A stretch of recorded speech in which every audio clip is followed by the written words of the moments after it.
So I don't know how far I got, but we're waiting for an additional board member in order.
Marlene, will you be able to take care of the swearing in?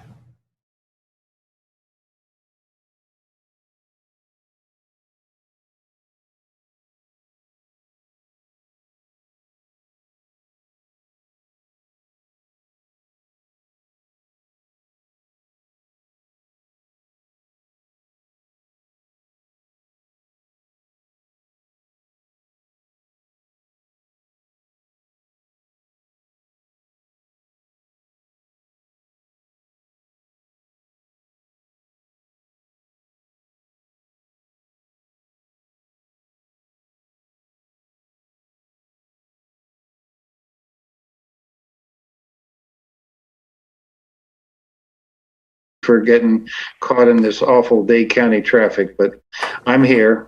So, okay. So have we taken roll call and everything?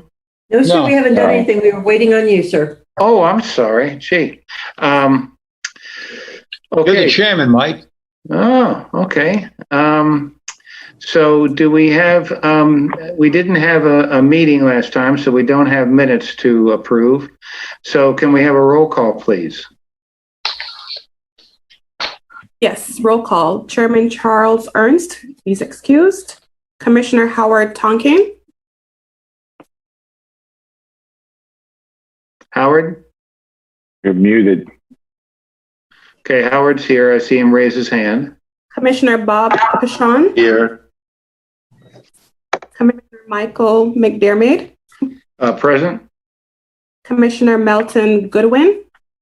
Present. Commissioner Bernadette Pierre. Commissioner Kenny Each. Present. We have quorum. Okay.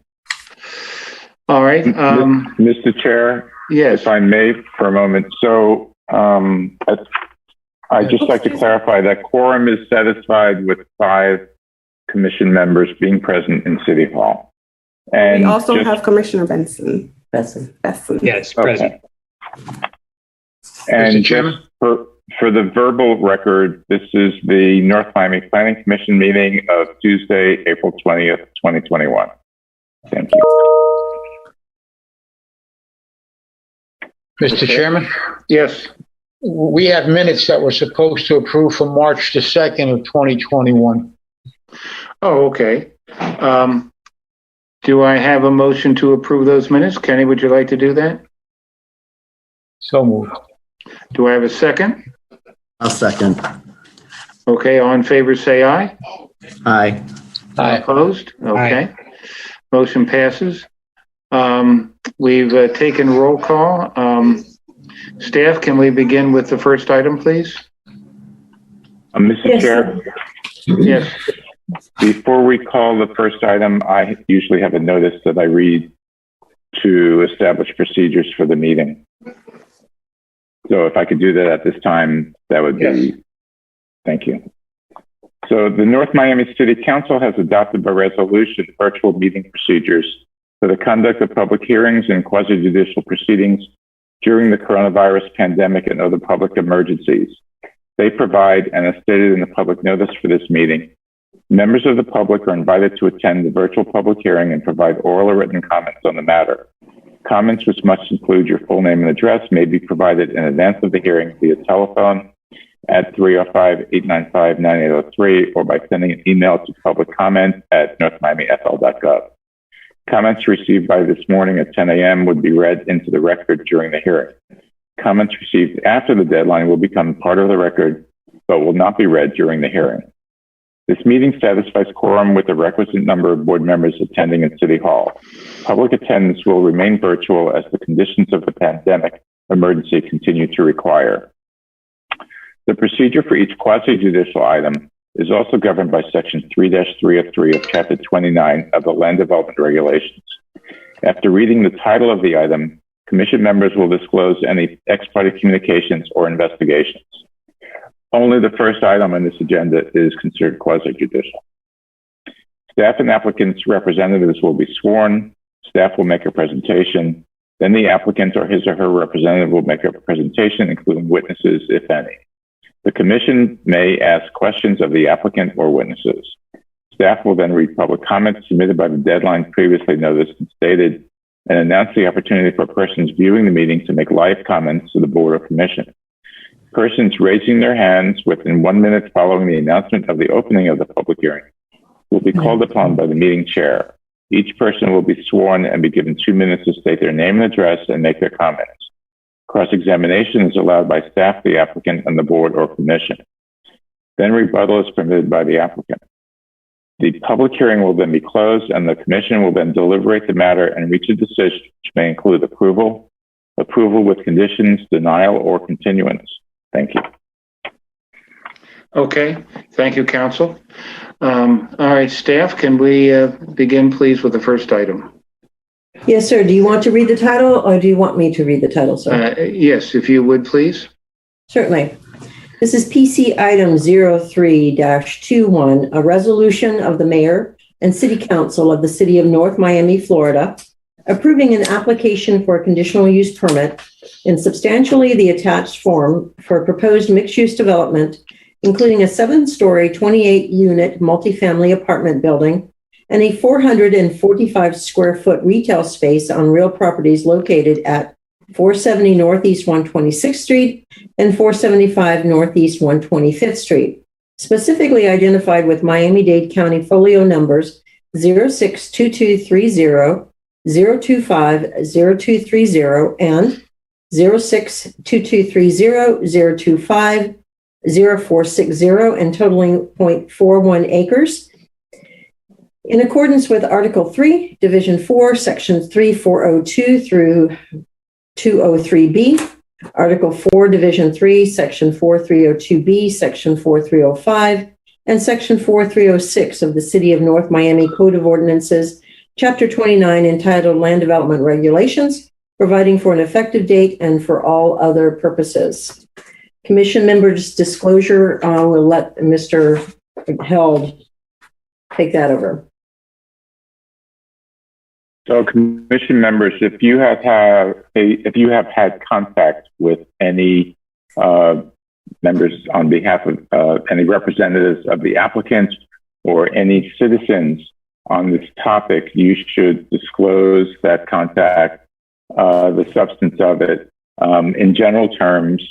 And if you have had such contact, indicate that you can still fairly deliberate and consider this matter.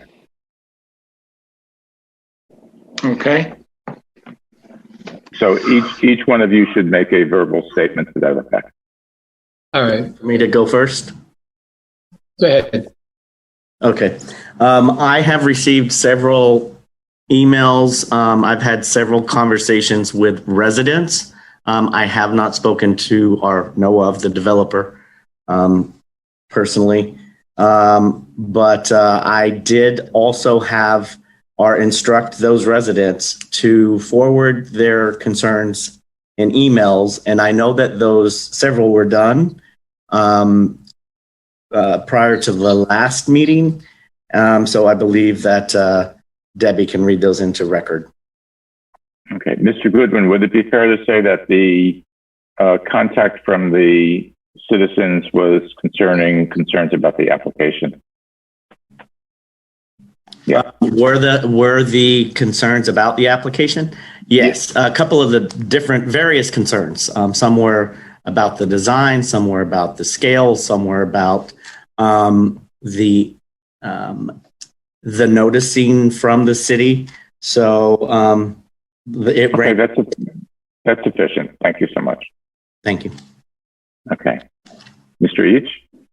I received, I believe it was an email several months ago when this issue first came up. I think from the developer. I called and I called the developer. I never got a response. They sent me an email about discussing the project, and I believe that was coordinated through the planning department. And I never spoke to anybody over there other than I think a receptionist. I had no other further contact with them about anything. Just that email to call them and discuss the project, and no discussion took place. Okay, thank you, Mr. Peach. And Mr. Tonkin, you had raised your hand as well? You're still on mute.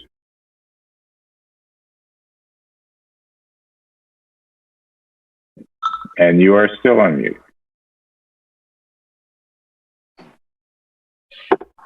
Can you hear me now? I can, thank you. Okay, so I had a Zoom meeting with the developer, and I think the architect. That was, I think it was through Community Development and Planning. So I had a meeting with them, and we discussed the concerns that I believed were all the concerns of the residents pertaining to the ingress egress off of the 126th Street, only being for emergency vehicles, and also the 100% native plant requirement for the development. And I had asked them about doing a mural that pertained more to subject matter regarding to North Miami or the environment of North Miami, rather than just like some random mural of an elephant or something. They had mentioned to me that the idea of a green wall was prohibitively expensive for a project of this scale. And they had said that they'd made all those modifications to the project. And that was it. Okay. Thank you all. So I think we're ready for staff report. Okay, staff report. Have we sworn anybody in yet? We should do a swearing in of staff and witnesses. Being I was running a little late, I don't know, but staff, or did you already do that? We have not. We have not. Okay, I don't then recall. obviously that's something we need to do first off. All right. Is Marlene still on? I'm here. Anyone Hi, wishing to Marlene. on this first item, please state your name. So if you intend to speak to the board, please raise your right hand. I don't see everyone on the screen very well, so if you guys don't mind to say your name, so I can make a note of that before I give the statement. If you plan to speak on this item, you need to be sworn in. So please raise your right hand and say your name. Debbie Love. Gabriel Boano. Florencia Montechiarini. Carmen Diaz. Do you swear or affirm that the testimony you're about to give is the truth, the whole truth, and nothing but the truth? Yes. Yes. I do. Thank you.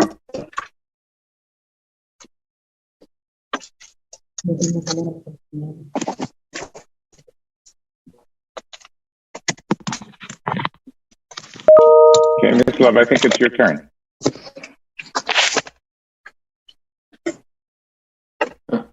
Okay, staff, Derek.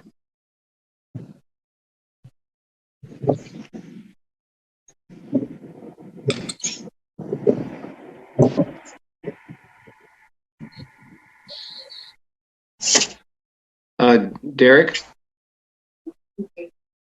No, Yes, it'd sir, be Mr. I Chair. believe it'd be Debbie Love. But Yes. Oh, Debbie? Debbie? Yes. For the Okay. record, Yes. Debbie Love, City Planner, Community Planning and Development. The request before you is for a conditional use permit for the properties located at 475 Northeast 125th and 470 Northeast 126th Street. It's a little less than a half an acre. One parcel is vacant, the other has a single family home on it. These properties are zoned C3 commercial, and they're located both within the NRO as well as the Planned Corridor Development Overlay District. Because of its location, it is allowed up to 100 dwelling units per acre. So a parcel of this size could have a maximum of 41 dwelling units.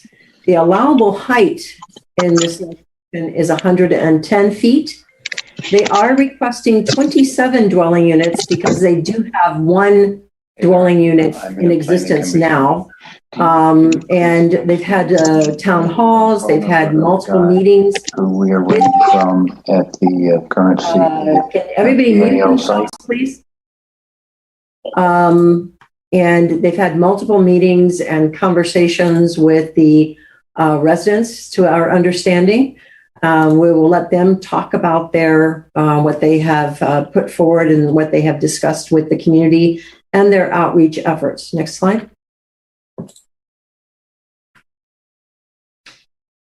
There's a variety of conditions, as you've seen in your in the staff report, as well as in the conditional use permit itself, is they've got to come back on after City Council reviews this.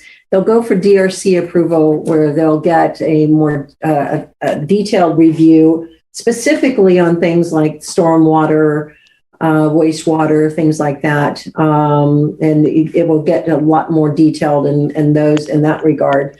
They do have to install a 10-foot wide sidewalk along northeast 125th Street. They'll be utilizing part of their property to create this 10-foot wide public realm.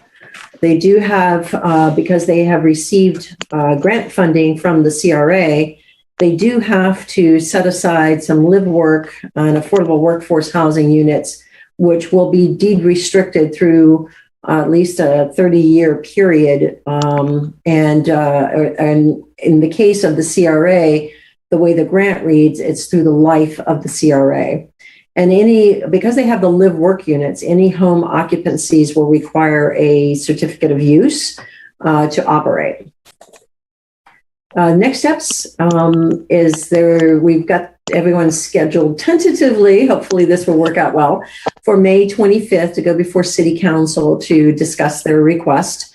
Then, as I said before, they'll go to the Development Review Committee. We don't know when that will be scheduled yet. And then ultimately they'll come back to City Council for final site plan approval. So as you can see, there's multiple times this will come back into the public realm for further discussion. And that's it for staff's presentation. The applicant is here. They do have a brief PowerPoint that they would like to share. So unless you have any questions for me right at this time, sir, I'd be happy to turn it over to the applicant for them to do their PowerPoint.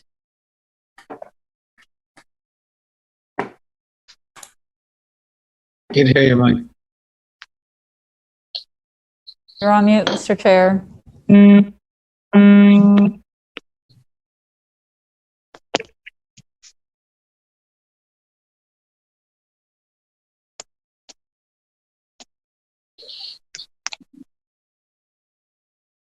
While she's getting the PowerPoint up, I'd like to thank everyone for their patience from last meeting.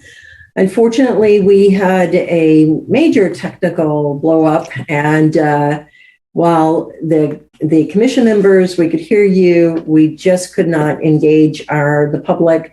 So you all rightly said since we cannot engage with the public, we need to reschedule this for today. And then we had a slight delay today. So I do appreciate everyone's patience, from the commission members to staff to the public. Are you ready to go with the PowerPoint?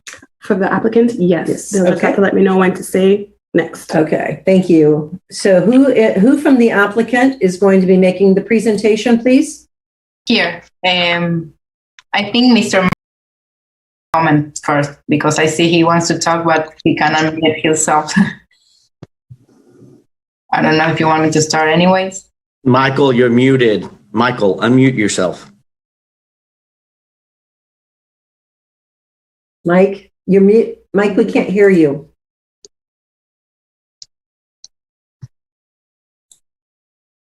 No. One. What turns it back on, eh? Mike, can you unmute yourself? You don't see my request asking to unmute? Why don't you just go do the radios? Okay. All right, Mike. Well, Unfortunately, Mike, we cannot hear you.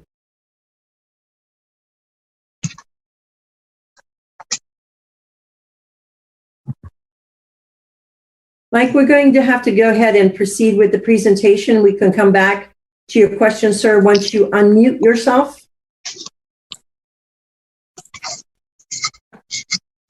Okay. Okay. My name is Florencia Montechiarini. I'm the project manager from Art and Tech. I'm here with Gabriel Boano, owner and developer of these 2 lots. And we also have in the Zoom presentation the architect Carmen Diaz in case someone has a question, we can then address it to her as well. And we want to, yeah, sorry, Debbie. Florencia, tell us when to hit the slide for you, okay? Okay, yes, I will.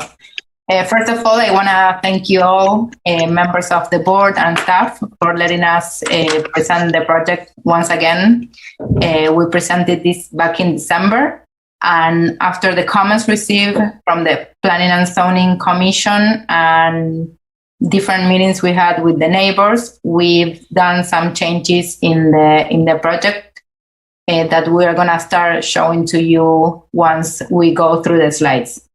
Regarding the different meetings we have, we want to also thank Cindy Ordaz, who produced a meeting with all the neighbors. And with them, we address some of the comments and main concerns, which we're going to also present here. Please, if you can go to the next. So what the hell day is it today? Is it Tuesday or Monday? This is the location of the properties, as Debbie already showed. One is located fronting 125th Street and the other one on 126th Street. Next. Both properties are zoned CR, so they have the same zoning use. Next. Here we are doing a zoning analysis. As Debbie said, we are allowed to do more units than what we are proposing.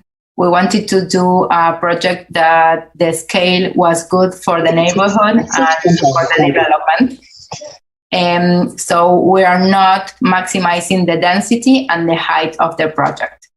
Next. So what we're doing here is a 28 dwelling units project, which we're going to be having 15% of them strictly set aside as affordable workhouse housing, and the other one are going to be market rental units. We are in conversations with CRA. We haven't been granted anything yet, but we are working with them so we can have the whole project completed with these uses as well. We are just going 7 stories. And we are doing all the parking requirements as per code. Next. The purpose of this building is to bring value to the neighborhood. And after several meetings we have with them, one of the main changes we've done through this facade that you can see is that we've eliminated the balconies that were fronting 126 in order to avoid noises at night or different problems that might arise with the neighbor. We were trying to keep all the movement of the building through 125th Street. We're also here showing that we are preserving the trees that we have actually in the land. And our idea, as one of the members said, is to plant all native plants. So that's why we're trying to bring value preserving these trees as well. We're also doing a lot of landscaping requirement, keeping the hedges that we have with the neighbor Robert messages on the right of 126, as we spoke with him in some of the meetings. Next, please. Here you can see a little bit about the mixed use that we have. We are trying to bring families to the neighborhood. So that's why we are doing several of our units, 3-bedroom, 2-bath. And some of them are working living, which means that they will have a separate room where they can set their office, and with the proper conditional use that they will have, certificate of use, they will be able to perform work from home, which is something that nowadays is happening. We're also having some bike racks to promote more bike use and not that many cars. We are having 445 square feet of retail space, which our idea is more to use a yoga studio, something small, not many people coming and going. And also a conference room, as we are having these working living units. The idea is to give different amenities to the new members here. Here you can see what Debbie was saying, that part of our setback is used to incorporate the walkway, the public walkway with our project. So our idea is to have a very nice space where we can have benches and people can sit, have some shade, and having all the main entrance and exit of the building from 125th, as was also part of the requirements for the Planning and Zoning Board and the neighbors. Next.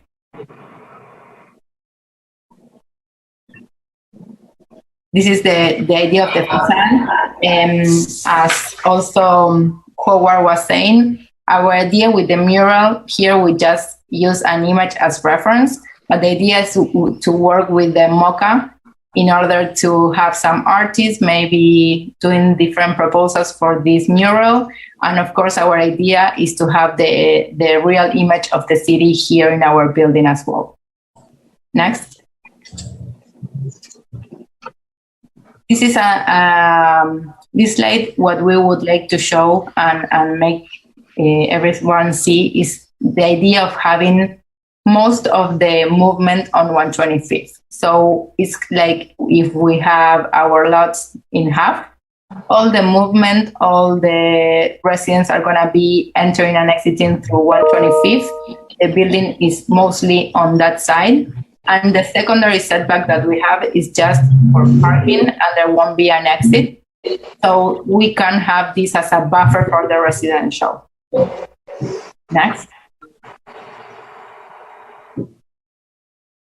This is a little bit more about the site plans. In the next one, I can show you more about the entrance and exit. So if you want to go to the next one.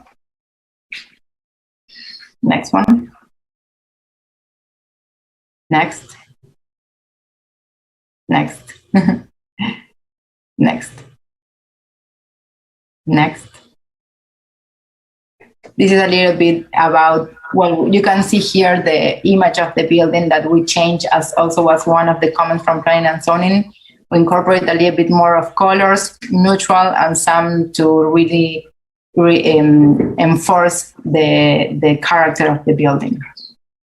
We're using also glass as part of the components. So we think we did a nice job here changing the image of the building. Next. This is the rendering and the mural we will be working with the MOCA. Next. Here is the ground floor, and what we'd like to show everybody that we finally spoke with FDOT. And here they allow us to do a two-way in and out. So the main entrance and exit of the project will be through 125th Street, leaving the exit on 126 just for emergencies, because that's a fire requirement. Fire has to access the building from both sides. So the only ingress and egress is going to be on 125th, just exit and with a knock box on 126 for fire department. Next. Here you can see a little bit about the floor plan that we showed before as well. You can see the 3-bedroom, 2-bath with the office and a separate door for privacy. So we work with this second plan floor. Next. This is the third, is the typical floor plan. We maintain it through the different floors. Here, the only change is that we have the conference room instead of the studio, the yoga studio that was below.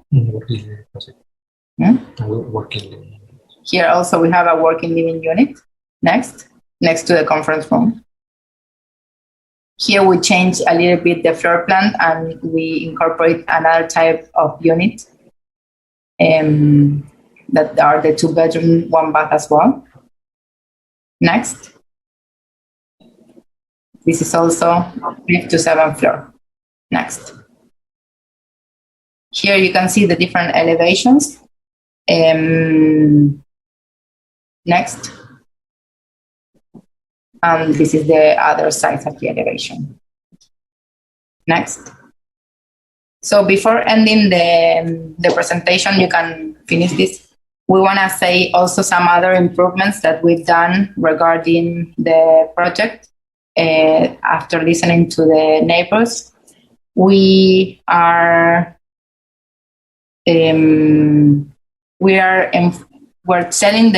to tell the different tenants that if they have guests in the units, the guests have to park in different parking lots that are on West Dixie Highway or 126th Street that are 3-minute or 6-minute walk from the project.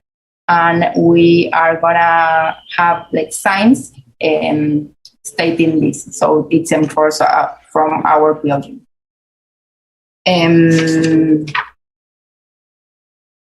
We also did an analysis, an utility impact analysis, and that impact study shows that the sewer is in good condition for our building to be built in this location. And we had the idea of not having a pedestrian walkway exiting 125th, but it's a city requirement, so we have to use it. But the idea, again, is to have the traffic of people and cars through 125th. So this is our presentation. I don't know if you have any doubts. Okay, but before we open it up to the public, does any of the board members have any questions of the developer? Okay, barring none, can we open the meeting to public comment? Okay, I see a hand raised, Cynthia Ordez. Hi. Do I need to be sworn in or anything? Did you raise your hand and was sworn in earlier, madam? No, I did not. Sorry, I didn't catch that part. Okay, you want to swear her in, please, Marlene?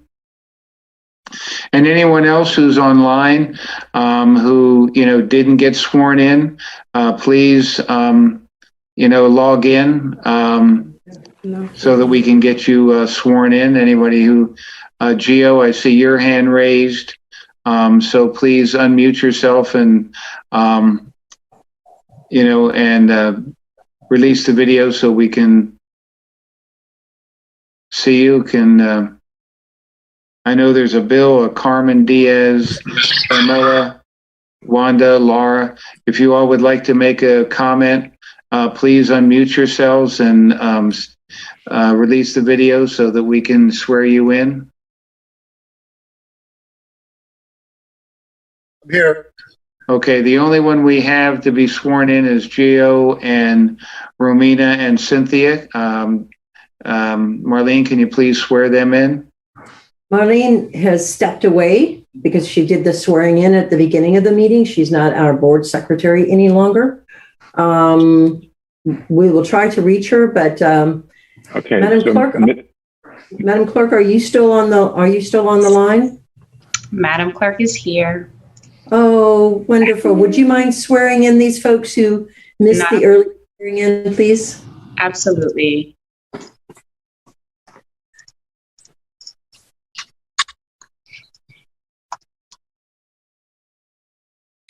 Okay, everybody. Vanessa?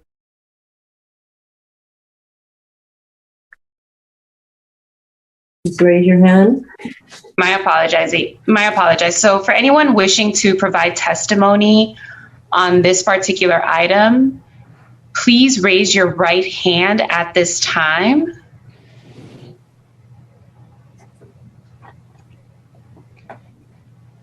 Do you swear or affirm to tell the truth the whole truth and nothing but the truth in this hearing? If so, say I do. I do. Thank you, Madam Clerk. Absolutely. Okay, Cynthia, you want to go first?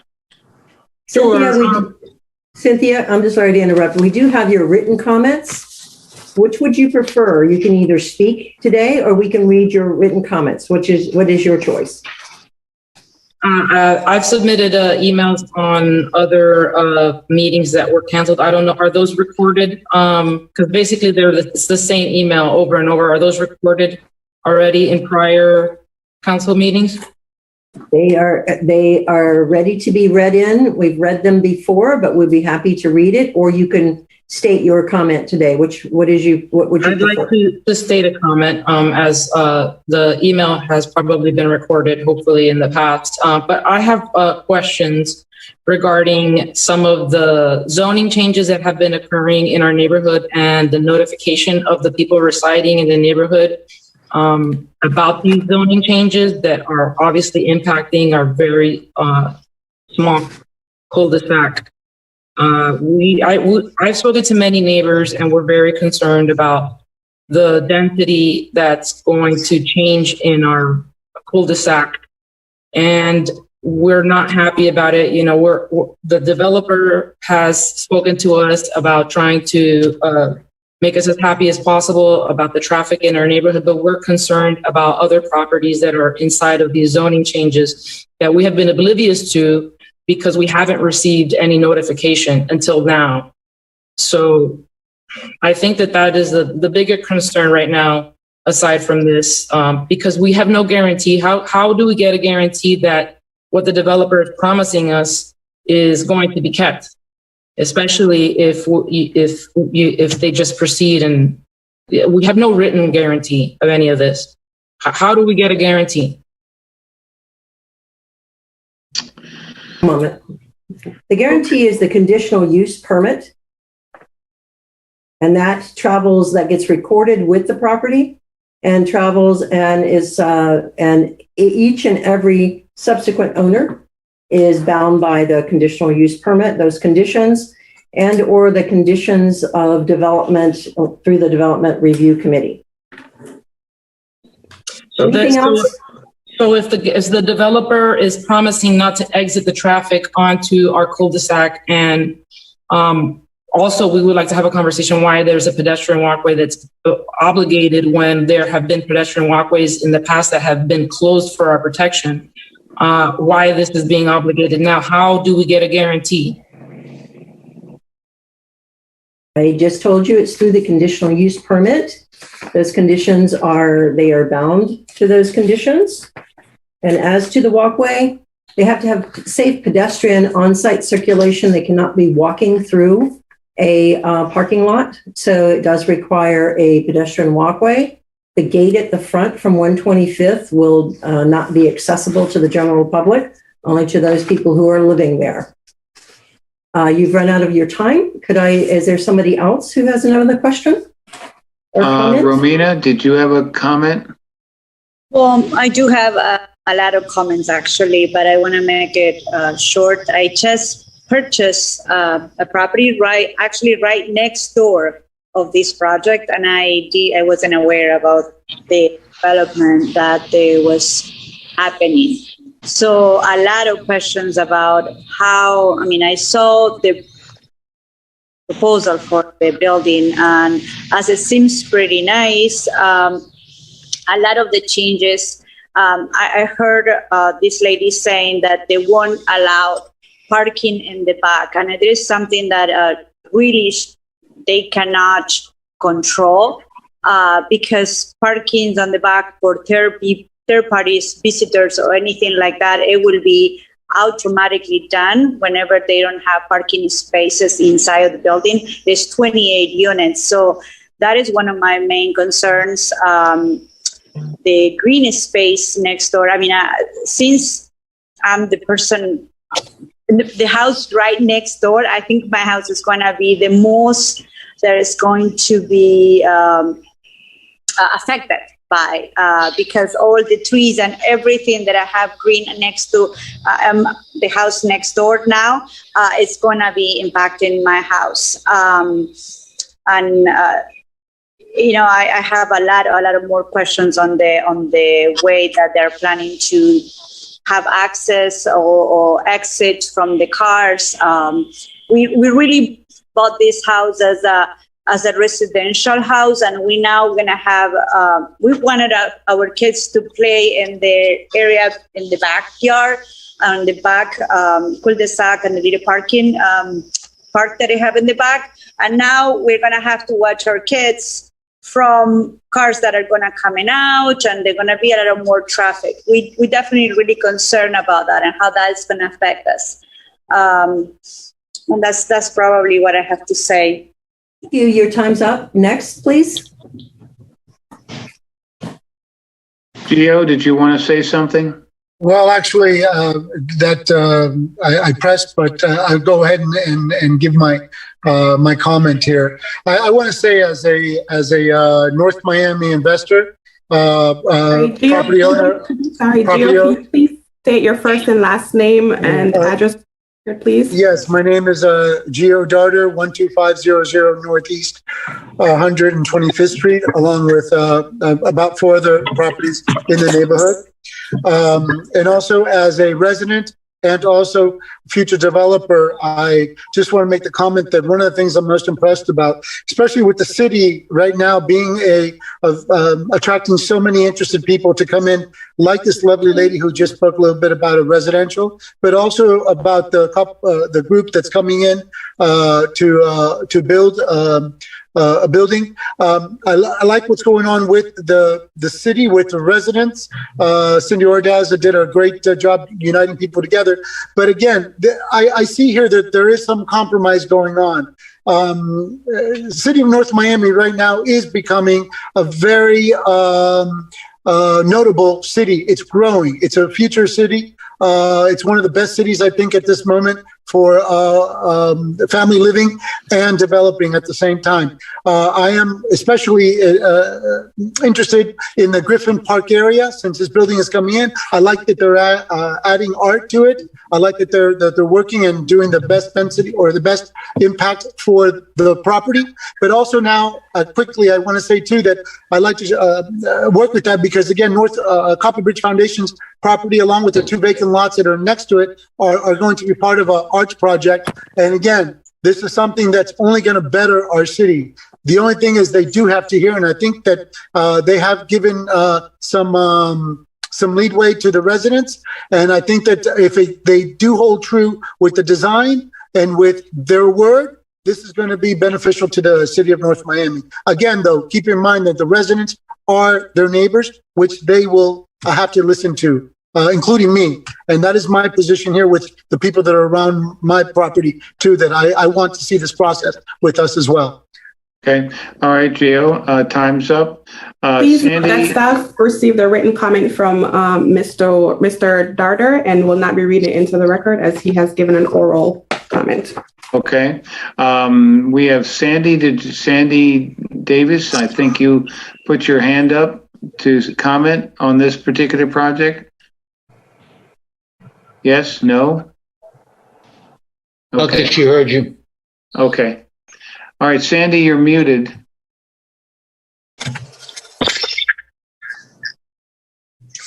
I wasn't making comments actually right then. Okay. Sorry. All right. Sorry. Okay. All right. Thank you very much. Okay. Is there anyone else who is written in by email or letter that we haven't heard? Yes. Yes, Mr. Chair. So I'll just go one at a time. Yes, please. Yes, no problem. Pardon for butchering anyone's name.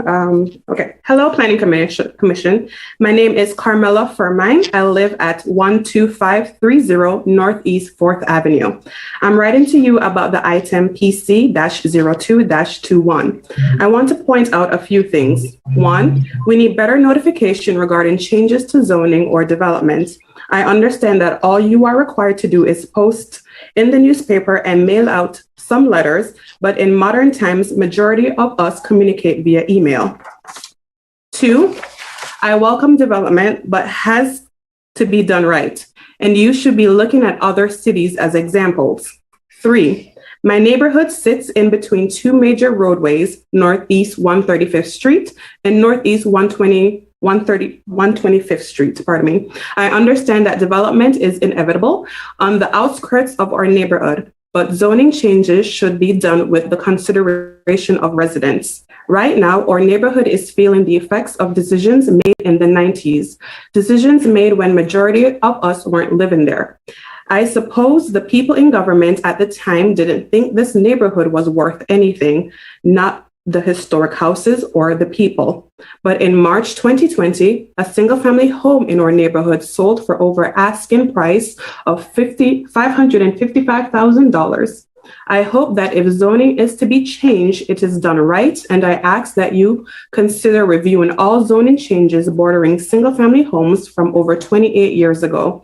We can't be in the city on the move by adhering to zoning changes made 28 years ago. Thank you.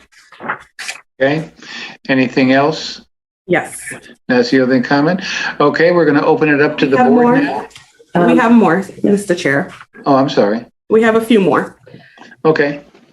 Next, Robert Rainey of 460 Northeast 126th Street.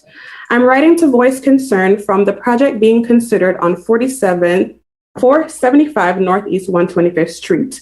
The developer, Gabriel Bano, met with a number of residents to define what the concerns are so that they could be addressed. Please find the concerns voiced in that meeting below.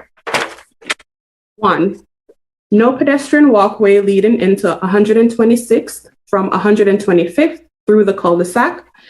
It will encourage parking on the cul-de-sac and illegal unsafe behavior, the same reason a walkway was eliminated in 1990. Also, a driveway entering or exiting the complex on 126th will degrade the quality of life of residents that live on the cul-de-sac and increase traffic and congestion in the neighborhood in general. There is already an existing issue with commuters speeding through the neighborhood, using it as a cut-through to avoid the lights on Dixie Highway and 125th Street.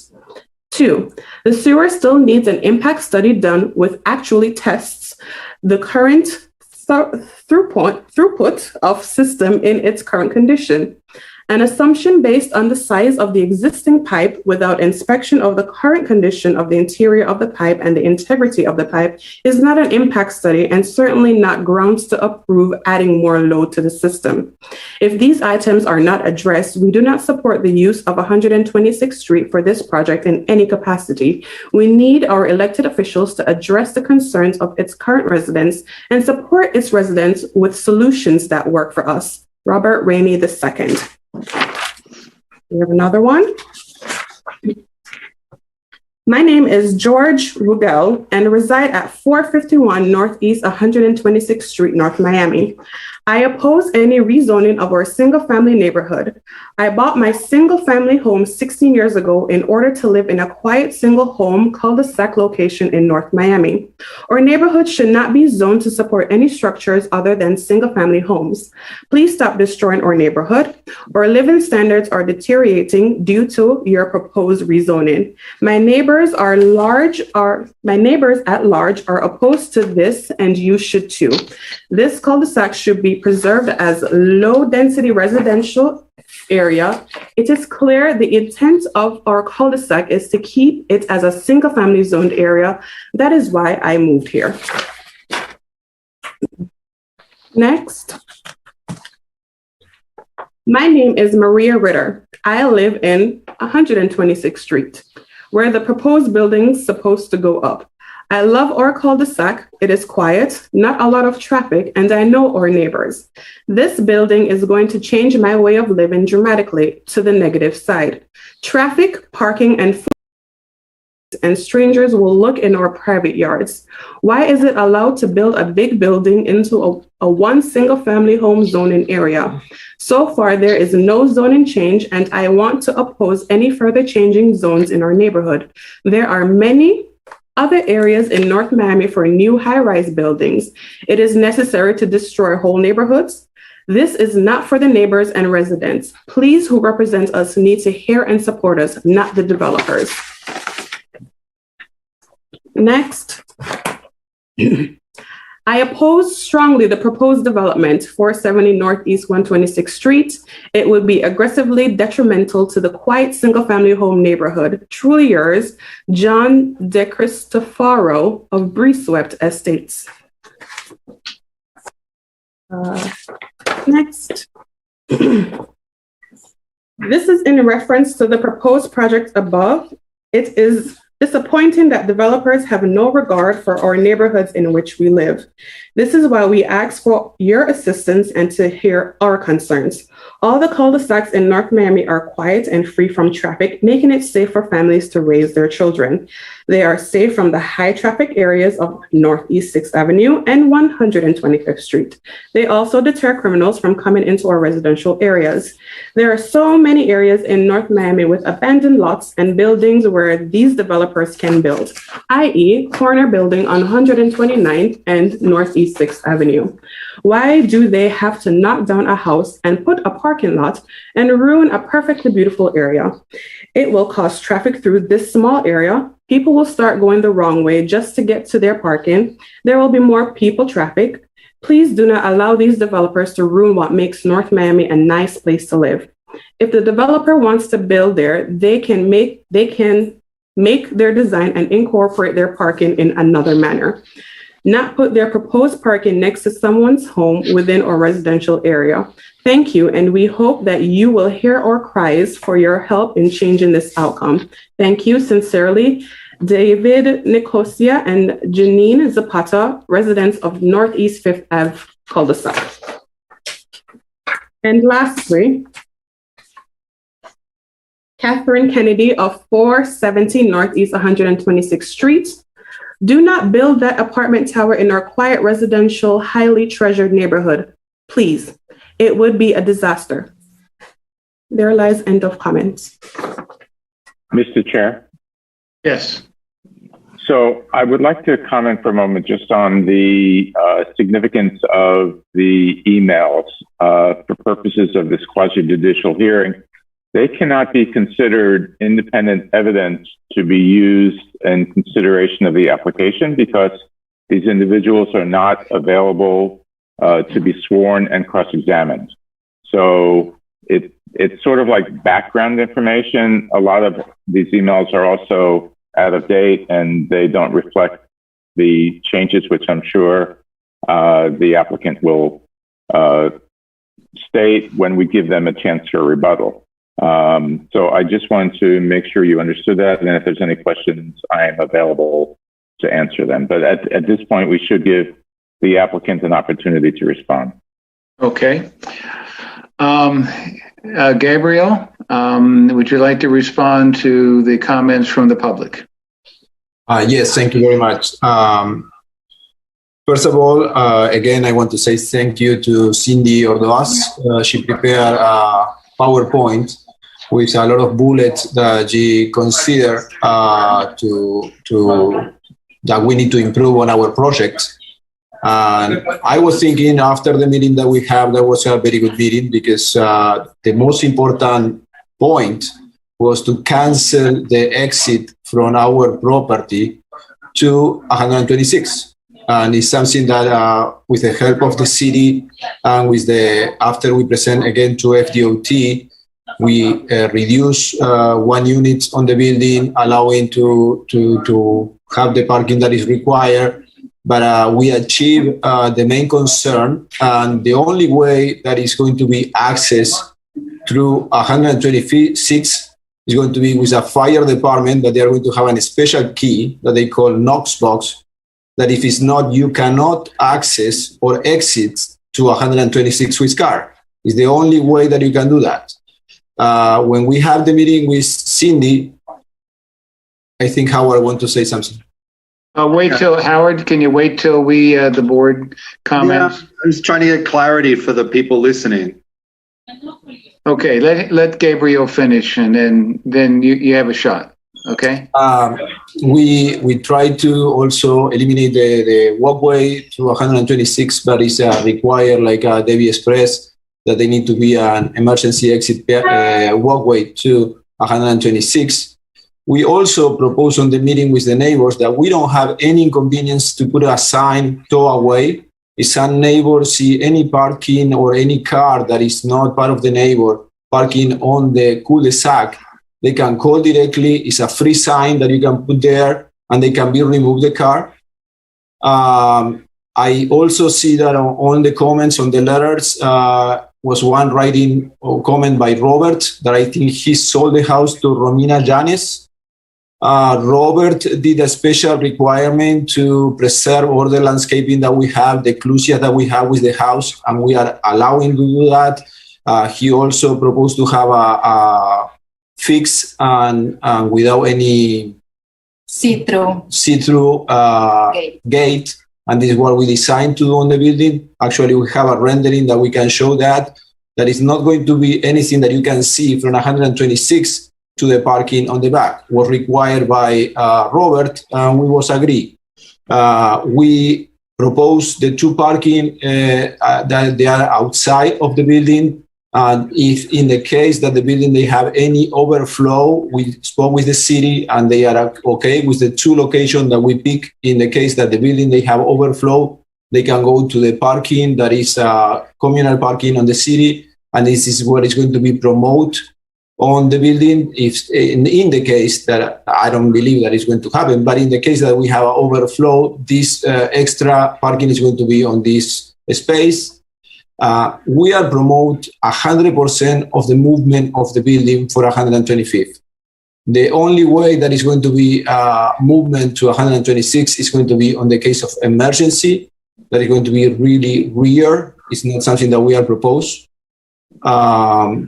We sent to all the neighbors the analysis that we have for engineering, proving that the building, they have the capacity, or the city, they have the capacity to provide, to connect all the sewer for the building, for the 28 units. We send the report, and it's not only sewer. We did for all the utilities that we need for the building, and it's something that is required by the city. Was done by a well-named civil engineering. They did all the analysis, and they proved that the city, they have the capacity for energy, sewer, all the requirements, water, whatever you need.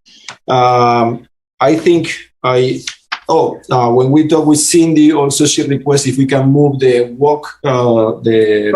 crosswalk that we have across the street from our property. And it's something that is not on our power. I think it's not also on the city power because it's belong to FDOT. It's something that unfortunately we cannot do nothing about that. We cannot decide to move something that is not under our power. But I think we try to achieve the majority of the comments that we received for the neighbors. And I don't know on what way we can prove that we are going to comply from the life of the building with these elements, but it's our intention 100% to do that and to don't make any change on that. No, I hear some people say that is we can later on make a change, or the car they can go out to there. I don't know how or what way we can do that because it's going to be prohibited. Yeah. Okay. Thank you very much. Thank you very much, Gabriel. I'd like to open the meeting to the board members now. And Howard, I'd like to start with you with your comments. You met with them and you've heard the testimony. So please, your thoughts. Well, the comment that actually it was a question and he spoke to it. So the for clarity for all of the concerned residents, because I'm also in the neighborhood myself, so I don't want to have any people in the neighborhood thinking that, you know, I was going to be going in favor of something against what the neighborhood wants. But there is the fact that the developer also has rights. So they're going below what they're allowed to do as density. So they've come below what they're allowed to do as density. They're not doing a zoning change as far as I know, right? It's not a zoning change. It's a 1990s zoning, right? Am I correct? Correct. That is correct, sir. Yes. And it's less than the density that they've asked for. So when I had the meeting with them, they were very sincerely concerned about addressing all of the residents' concerns, which I don't know if the emails that were read or the concerns that were expressed are up to date with what the developer has put forward at this time. So we're talking about no access, nothing to do with 126th Street whatsoever, apart from emergency services. So there's that. And there's the assumption that people are putting forward about degrading the neighborhood. 125th Street is, as we all know, it's incredibly busy. I would call it somewhat blighted. And I think that this building is a better building for the neighborhood than any of the existing structures that are also comparable to this structure in their size. And so I think with the density on 125th and not having any actual activity impacting into the court, I think that if people think about it, they'll realize that it's a fair and reasonable development, and also that it's going to increase their actual own property values. So if someone lives on that court and, you know, is thinking that it's going to destroy the neighborhood, it's actually going to increase property values. And in addition, this is, I think, the most important thing, right? So I keep hearing, you know, there's groups in North Miami that say, keep North Miami single family home, and don't, you know, overdevelop our city. Our city is incredibly underdeveloped. And the thing is that we are going to lose a substantial chunk of our housing inventory, regardless of what anybody feels. So we have a significant amount of property that is going to be underwater in the next decade, and we must develop and go vertical so that people have places to live. Okay, so if we keep saying no to every single development that comes in front of us because we don't want it in our neighborhood, well, what's going to happen to all those people whose houses are going to get flooded out, and where will those people live? So we really have to start looking into the big picture. And I'm not talking about 20 years from now. I'm talking about anytime the next storm, we're going to start losing houses. So I think that the developer has come back and is within their rights of what they are putting forward. They're only asking for what is within their legal rights as property owners. And I think at this stage, I think it's a win-win. I empathize with the neighborhood. I empathize with everybody that lives in those courts, and I live in the neighborhood myself. I think that this will also help buffer noise from 125th Street and will be an asset rather than degrading our city. I think hopefully it's going to represent something of an optimistic future rather than taking away, you know, something precious. Because I don't think that there's any architectural significance of the existing single family home. And I think that it is elevating the appearance of the neighborhood rather than degrading the neighborhood. Thank you, Howard. Melton, do you have any comments, Milton? Okay, thank you. Yes, Debbie, I actually wanted to go back and looking through the report. I was wondering regarding traffic or studies that were done. I heard the developer mention an FDOT, but I wasn't sure if there was an FDOT traffic study conducted. Or if he was referring to that being done after we approve this conditional use. Commissioner Goodwin, two different things. One, he met with FDOT. It's not, they didn't do a study. They actually analyzed his proposal in relationship to being able to have the entry and exit point only on 125th Street. And then they did their independent traffic study that was confirmed by our transportation manager. That answer your question, sir? Yes. Okay. So, but as we stand now, there's no official studies. For what, sir? For traffic studies. Yes, sir. They did a traffic study for the project. Each project has to do their own traffic study. And as it said in the staff report, they have a minimal, because it's only 28 dwelling units, it has a minimal impact on the transportation system. Got you. Okay. All right. Okay. That's the one thing. Hold on, Mike. Sure. The other thing too, I am actually in a situation, and so I can be very understanding to the residents that are living right adjacent to the project. I have something that is being constructed right near my lot, and I do commend the developer for actually the outreach and getting the involvement of the community and making the changes. I understand the blocking of the exit on 126th Street. And so I think that these are really, something needs to be said for the developers that are coming in and that are really working with the city and the residents. So I commend them and the city for that. One other thing though, I did have a comment because I don't see one of the issues that I personally am having with building and parking is lighting.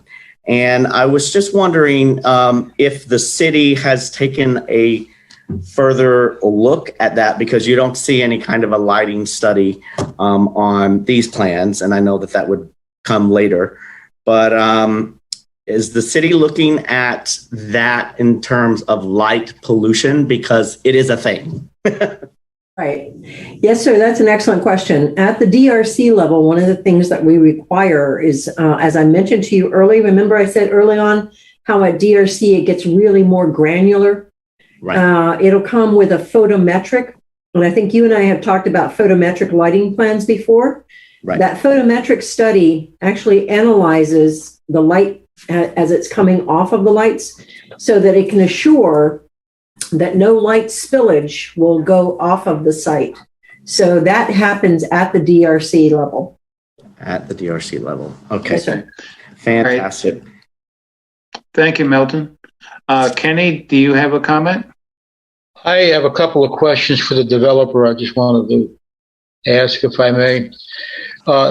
There is no access on 126th Street now. That I understand. What are we doing? Are we doing any kind of curb and gutter? Are we doing any kind of development around that park? Did I hear anything about that? Maybe I missed it. Can you repeat the question? I don't understand. Gabriel, are you doing anything on 126th Street on the rear entrance over there? Are you going to be putting any curb and gutter, any on the swale area? Are you going to be putting any additional trees, or are we doing anything to beautify that portion of 126th Street, which adjoins your property? I had suggested to Debbie several months ago when we were doing this project, you know, it would be nice that if you enhance that park with curb and gutter and landscaping and proper drainage to enhance that park where it would blend in with the residential area over there, where it wouldn't be so harsh. I know I don't have anything against high-rise development. In fact, I would like to see you have gone higher and more glamorous and put the parking underneath and a pool on the roof and have more green space behind that buffer on 126th Street, which would have blended a heck of a lot nicer. You know, the idea behind property, I don't mean to pontificate. These people bought their homes over there. They work hard. They want to see it go up, the property values, and they want to have a good quality of life.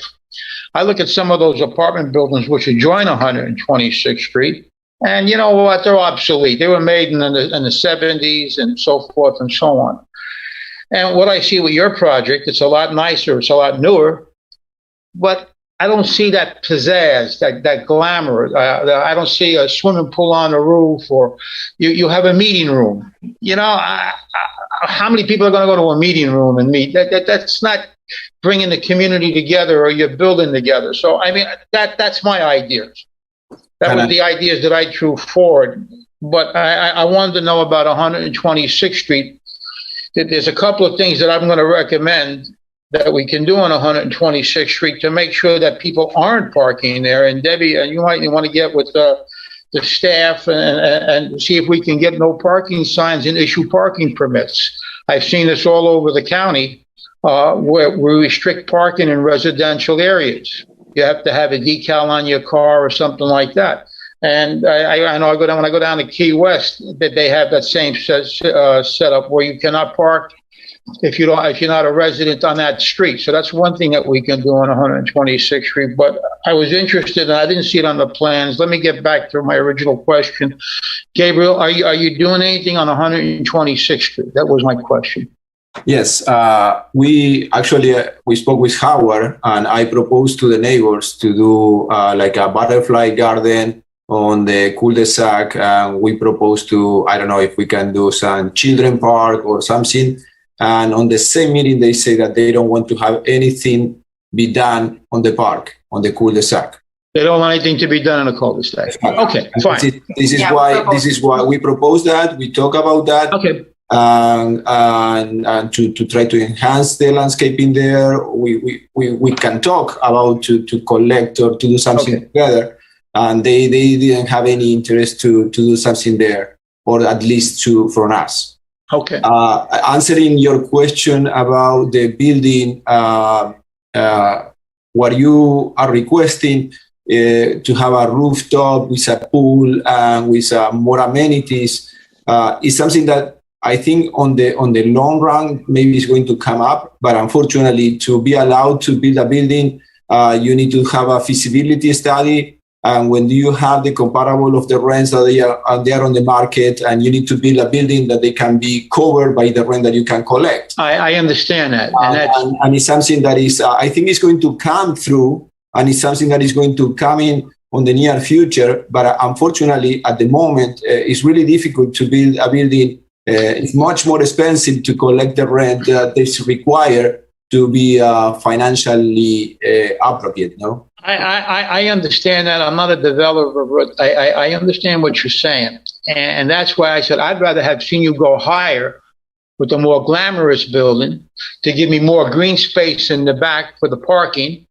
where it wouldn't intrude on the residential area, get better rents.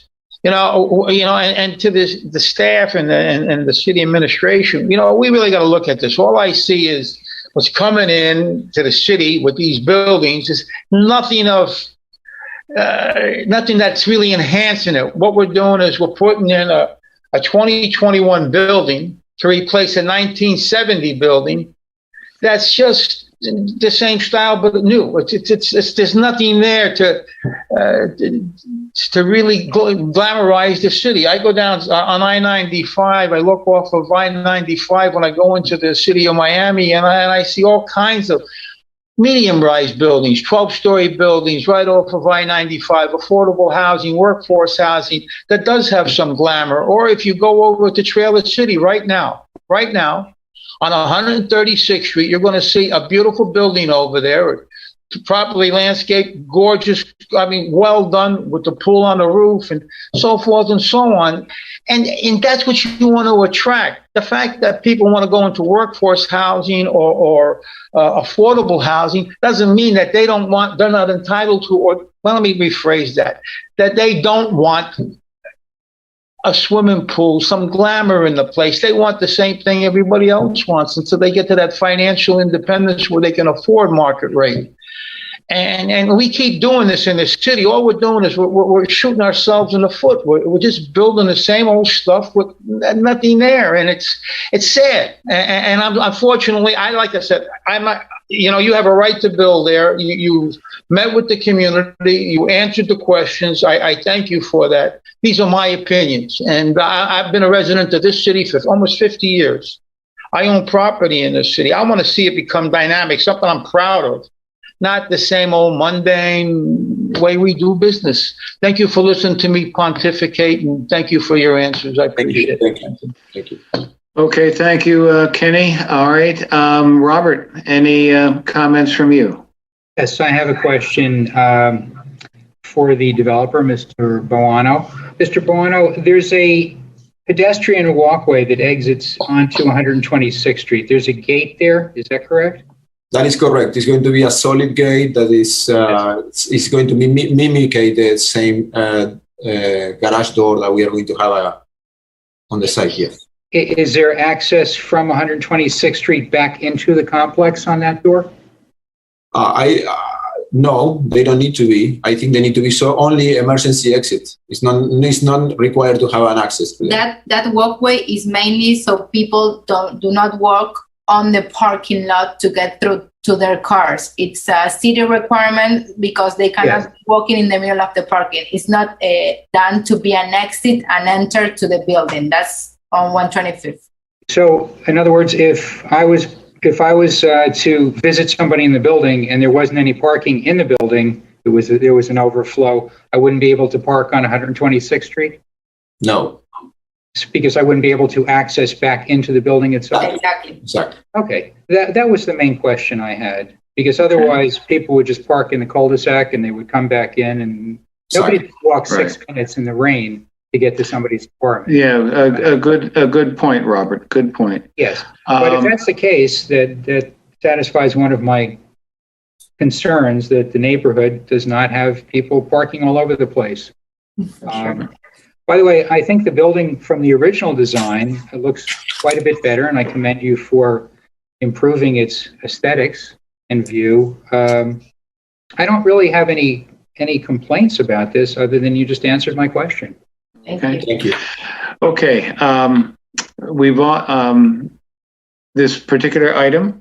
I think everyone has had a chance. Do I hear a motion to approve? So moved. Okay, do I hear a second? I'll second. Okay, any further discussion? All in favor say aye. Aye. Aye. Aye. Okay, Debbie? Yes, sir. Yes. I think that one thing we need to back up, just what's the item number, please, so we can get this more formally on the record? 03-21. 03-21. And that's the motion, Kenny? For that particular item, yes? Right. And the second by Howard and unanimous by the board. Okay. Debbie, is there anything else that needs to come before us? Oh, Yes, sir. Yes, there's 3 more items. Yes, sir. Yes, sir. You have PC item. Thank you very much, Adam. Thank you very much. Debbie, I have a quick question. Thank you, Gabriel. Thank you. Thank you, Gabriel. Thank you, Gabriel. Do we need a roll call on that, or are we okay?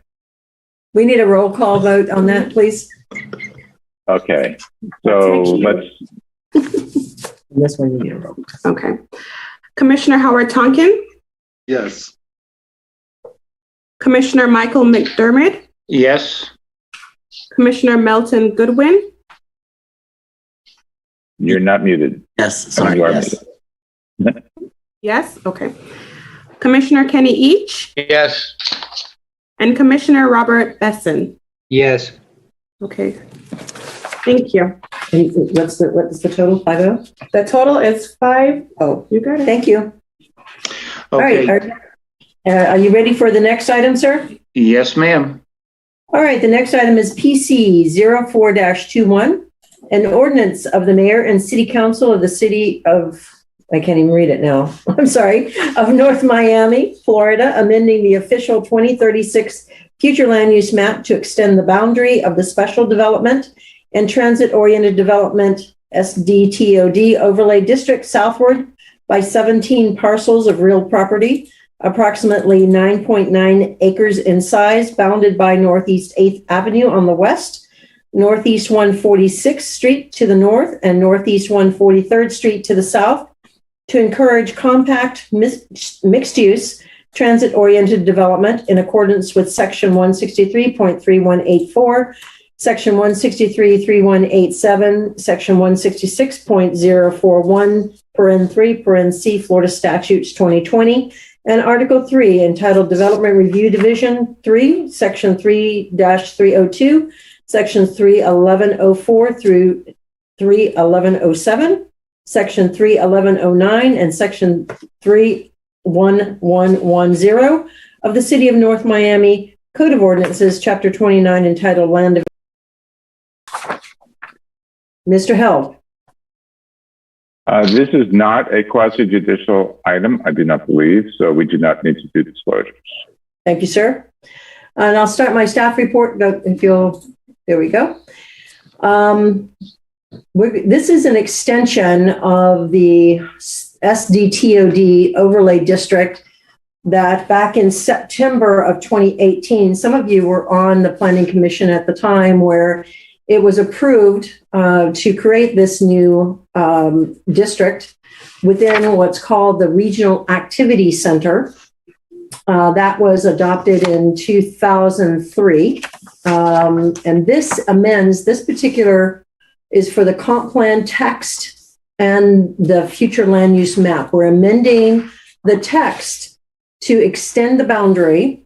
Currently, the language in Objective 1.20 extends the boundary to 146. In the original RAC, when the Regional Activity Center was established in the early 2000s, this SDTOD was actually identified as going all the way down to 140th. So this is an extension of the current boundary. As I said, this takes down 17 additional parcels, adding it to the SDTOD, and it's a total of 9.2 acres. So for today, after today, this will be on, assuming that you all approve, make recommendation, it will go to City Council on the 25th. The second reading is to be determined. We'll figure out with the summertime coming and, council's agenda gets pretty full pretty quickly. After the second reading, it does become effective 10 days after that adoption date. That's the end of my particular presentation. I just want to note that following this is the map amendment that goes along with it to amend the zoning map. So this particular one, it takes care of the comprehensive plan text, extending the boundary, revising the future land use map, and then up next will be the zoning map. So that's the end of my presentation for this particular item, sir. Okay, any comment? Any comment from anybody? I have a question. Debbie, regarding the 17 parcels that are affected, what have they been notified? Is there feedback from them? We did the notification on property owners. We haven't had any comment. I don't know if anybody is on here from those property owners. I have no idea, sir.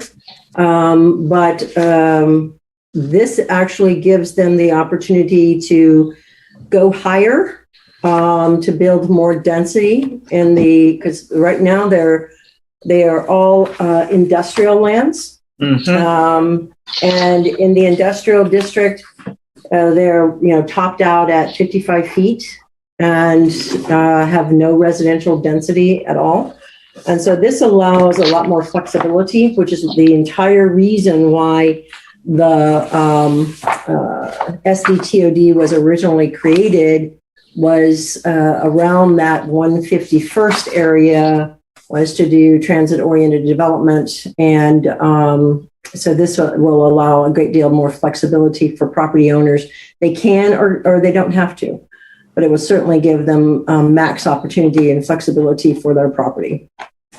Right. So it's basically just extending the R6 district. Not the R6, sir, the SDTOD, the overlay district. Oh, the overlay. Okay. Yeah, the overlay district, which is the overlay on top of the industrial lands. Okay. So if you want to stay industrial, you can do industrial all day long. If you want to do mixed use under the SDTOD, you have that flexibility to do so.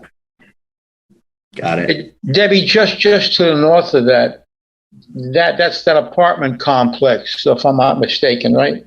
Correct, sir. Okay, that runs, and the south of 146th Street, that's where Ferries is in the yes, sir. Lighting, yeah, okay, mm-hmm. All right. Yes, sir. And yes, so sir. what we're actually doing is saying you can keep it industrial, you can go residential, high rise. Is that basically what we're getting down to? Am I misreading this? No, sir, that's exactly right. So to allow them to go, if they choose to redevelop, it will allow them to go from 55 to 200 feet. How many and feet? will allow Sorry. them to do residential. 200 feet. Yeah, 200? it will allow, yes, sir, 150 dwelling units per acre and 200 feet. You can see my hearing's greatly improved in the last couple of weeks here. Okay. Okay. Yeah, I know the property. That's not okay. Fine. Okay, any They're other parking right now? Those are municipal parking lots, I think, there, if I'm not mistaken. Yes, sir. I think, aren't they the parking lots? Yes, sir. That includes the parking lots. Okay. Aren't there currently plans? Yeah. I'm sorry? Aren't there some plans, development plans for the? I don't know. At some point, I'm sure that something will occur. We hope that this allows the property owners who wish to develop to do so. And they would be able to go, because they could go higher. We expect to see, as Mr. Tonkin and I have talked about for a number of years, we expect to see that parking underneath the buildings. So it will be parking structures with residential or something on top of that. Okay. All right. Anyone else? Okay. Do we have a motion to approve? I'd like to make a motion to approve. However, I would like to add a condition. One of the issues that I keep hearing over and over is, again, notification or lack thereof from the city. And I do understand that for even example, today's notification, we have to put it in the paper. That, in my opinion, is not going over and above in order to educate the residents. So as to what's going on in their area, and more importantly, on a particular parcel. So what I'd like to do, my condition would be that all 17 parcels are mailed notice. And also, I think generally we maybe mail out if there's a zoning change, for example, or we're supposed to. I'm not sure exactly, because there's been a lot of confusion, and it depends on who you ask and what day of the week it is. You get a different answer. I would like to, again, make it a condition that, since we're talking about the ordinance here, amending the ordinance, that all the properties affected received mail notice of hearings from the city of North Miami. Yeah, Kenny. I just, if you go to page 4 of 7, Melton, you'll see, like, on parcel 0622-21006-009, there's no address. I believe that might be city property. I don't know. I'd have to check with Debbie. Some of those lots there are city. Yeah, I know that. Yes. And some of them are vacant, which doesn't have an address, but the address would go to the property owner address. Had they been notified, Debbie? Oh, we don't send the individual ones like that until there's a development, which is why 475, everybody got notices. So what we would do for city council, if you all would like to make that recommendation, is that we send individual notices prior to. That's what I'm trying to accomplish here. Yeah, well, that's a very good recommendation, Melton. I think that we need to go. Way too much stuff happening in this city that people are not aware of. And it's just simply mailing a letter to 17 properties, and it's going to stop a lot of help this, they're doing stuff behind our backs. Then why would we not mail out 17? Okay, good point.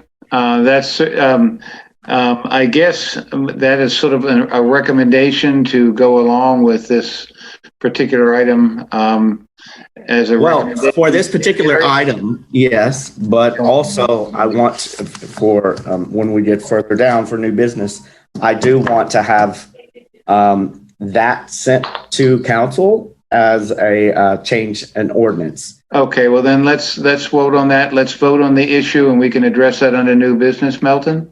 Yeah. Okay, do we have a motion? Melton, you said you wanted to move approval of this I item? move approval with that condition. Okay, and there was a second by Kenny, I believe. I'm sorry, Robert, you had a comment? Yes, I have a comment.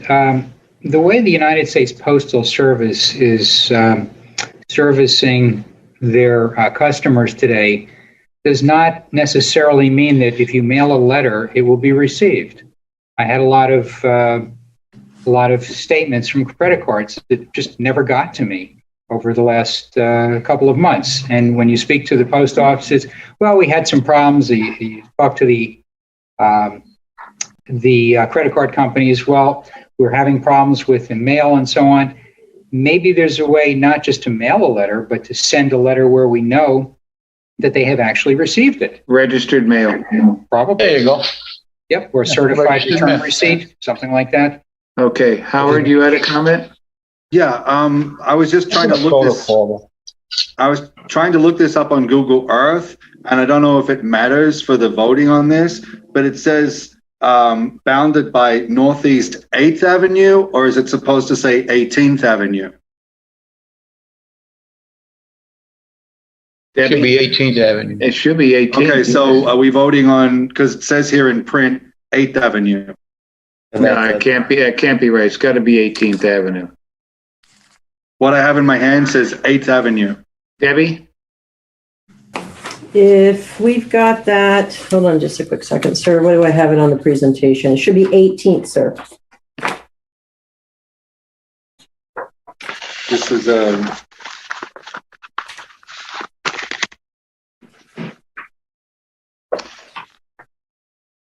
Eighth Ave. It should be 18th, sir.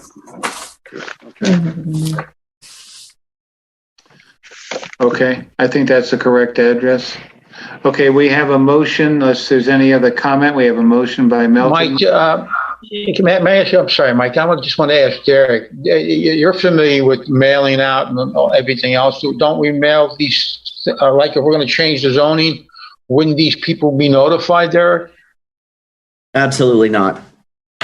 No kidding. So without looking at the code, I wouldn't know. There's different requirements for different kinds of actions. Maybe Debbie knows off the top of her head for this one, but I couldn't respond with respect to this particular. Okay. I'm with you, Milton. I mean, I think it's a good idea. I don't know if it was already in the SOPs that they were supposed to do. Put it in there anyway. I'm with you. Well, certainly, staff certainly does not object to it. The requirement is advertising in the paper, and we can certainly go, and and then like in the case of 475, when you have an individual development project, they also have to post the property. In this case, we don't put posting up, signs up. So, if you all want to make that recommendation, you voted on it, we would definitely, and we can make it as part of the SOP for Planning Commission, that it becomes just another notification, another level of notification. Yes, let's please do that. Let's do that, Debbie, please. Thank you. Yes, let's do that. This is really okay. So we have a motion and second on this item. Can I have a second? Who's the second? Kenny Each. Thank you. Yeah, Kenny Each.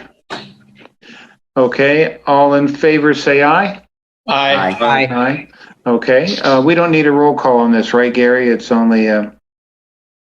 Defer to Debbie what she needs. No, we can do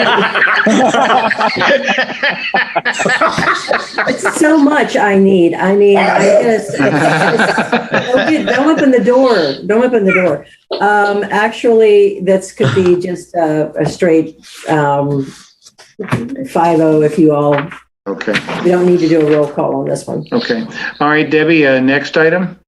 All right, sir. That would be PC 05-21.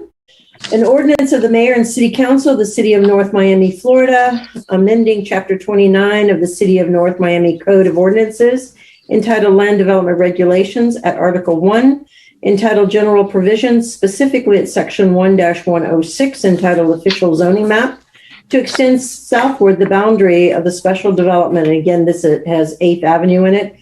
and transit-oriented development overlay district by 17 parcels of real property, approximately 9.9 acres in size, bounded by Northeast 18th Avenue on the west, Northeast 146th to the north, and Northeast 143rd Street to the south, to encourage compact mixed-use transit-oriented development in accordance with Section 166.041, paren 3, paren C, Florida Statutes 2020, and Sections 31002, Section 31003, 31005 through 31007, and Section 3-302 of the City of North Miami Code of Ordinances, Chapter 29, entitled Land Development Regulations, declaring this zoning map amendment to be consistent with the City Comprehensive Plan, further authorizing the city manager to do all things necessary to effectuate the zoning map amendment, providing for repeal, conflict, severability, codification, and for an effective date. This is not a quasi-judicial item, so this is now now that we have finished with the comp plan, the future land use map, and the boundary, now we're doing the zoning map. So we're going to extend the overlay over those same 17 parcels to take it down to 143rd Street. Okay. And again, for the follow-up for the next steps, next slide. Again, this companion item will be traveling with the item you just heard, going towards City Council May 25th. It'll come back to City Council for second reading at some point, and will become effective 10 days after the second reading. That is the end of staff's presentation. Okay. Any comment from the board?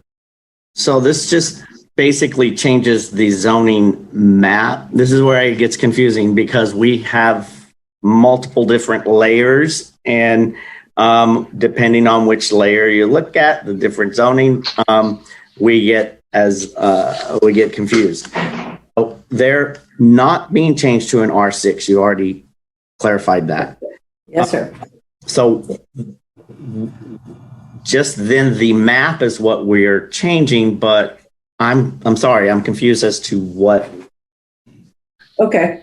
That's certainly understandable, sir. As you can see on the graphic inside the staff report, the overlay district is a blue crosshatch that lays on top of the underlying zoning. The underlying zoning stays the same. It's M1. The only thing we're extending is the overlay on top of these parcels, same as we did in the future land use map. Okay. So technically in the future, though, then those could be rezoned? They would have to apply, but this overlay allows them the 150 dwelling units per acre and 200 feet in height. So regardless that's the highest density and the highest height. So they don't have to go through a rezoning or anything like that. Got you. Okay. So then this, though, is really, really important for landowners to know, because now we are increasing the value of their land astronomically because, somebody owns a parking lot, but they're not doing anything with it. Now, all of a sudden, they can build 10 stories. I think we might want to let them know that. So again, I'm going to just defer to the previous motion that I made. Okay, and we'll address that again, Milton, under new business to move forward in a general way. Anybody else have any other comment? Okay, hearing none, do I hear a motion?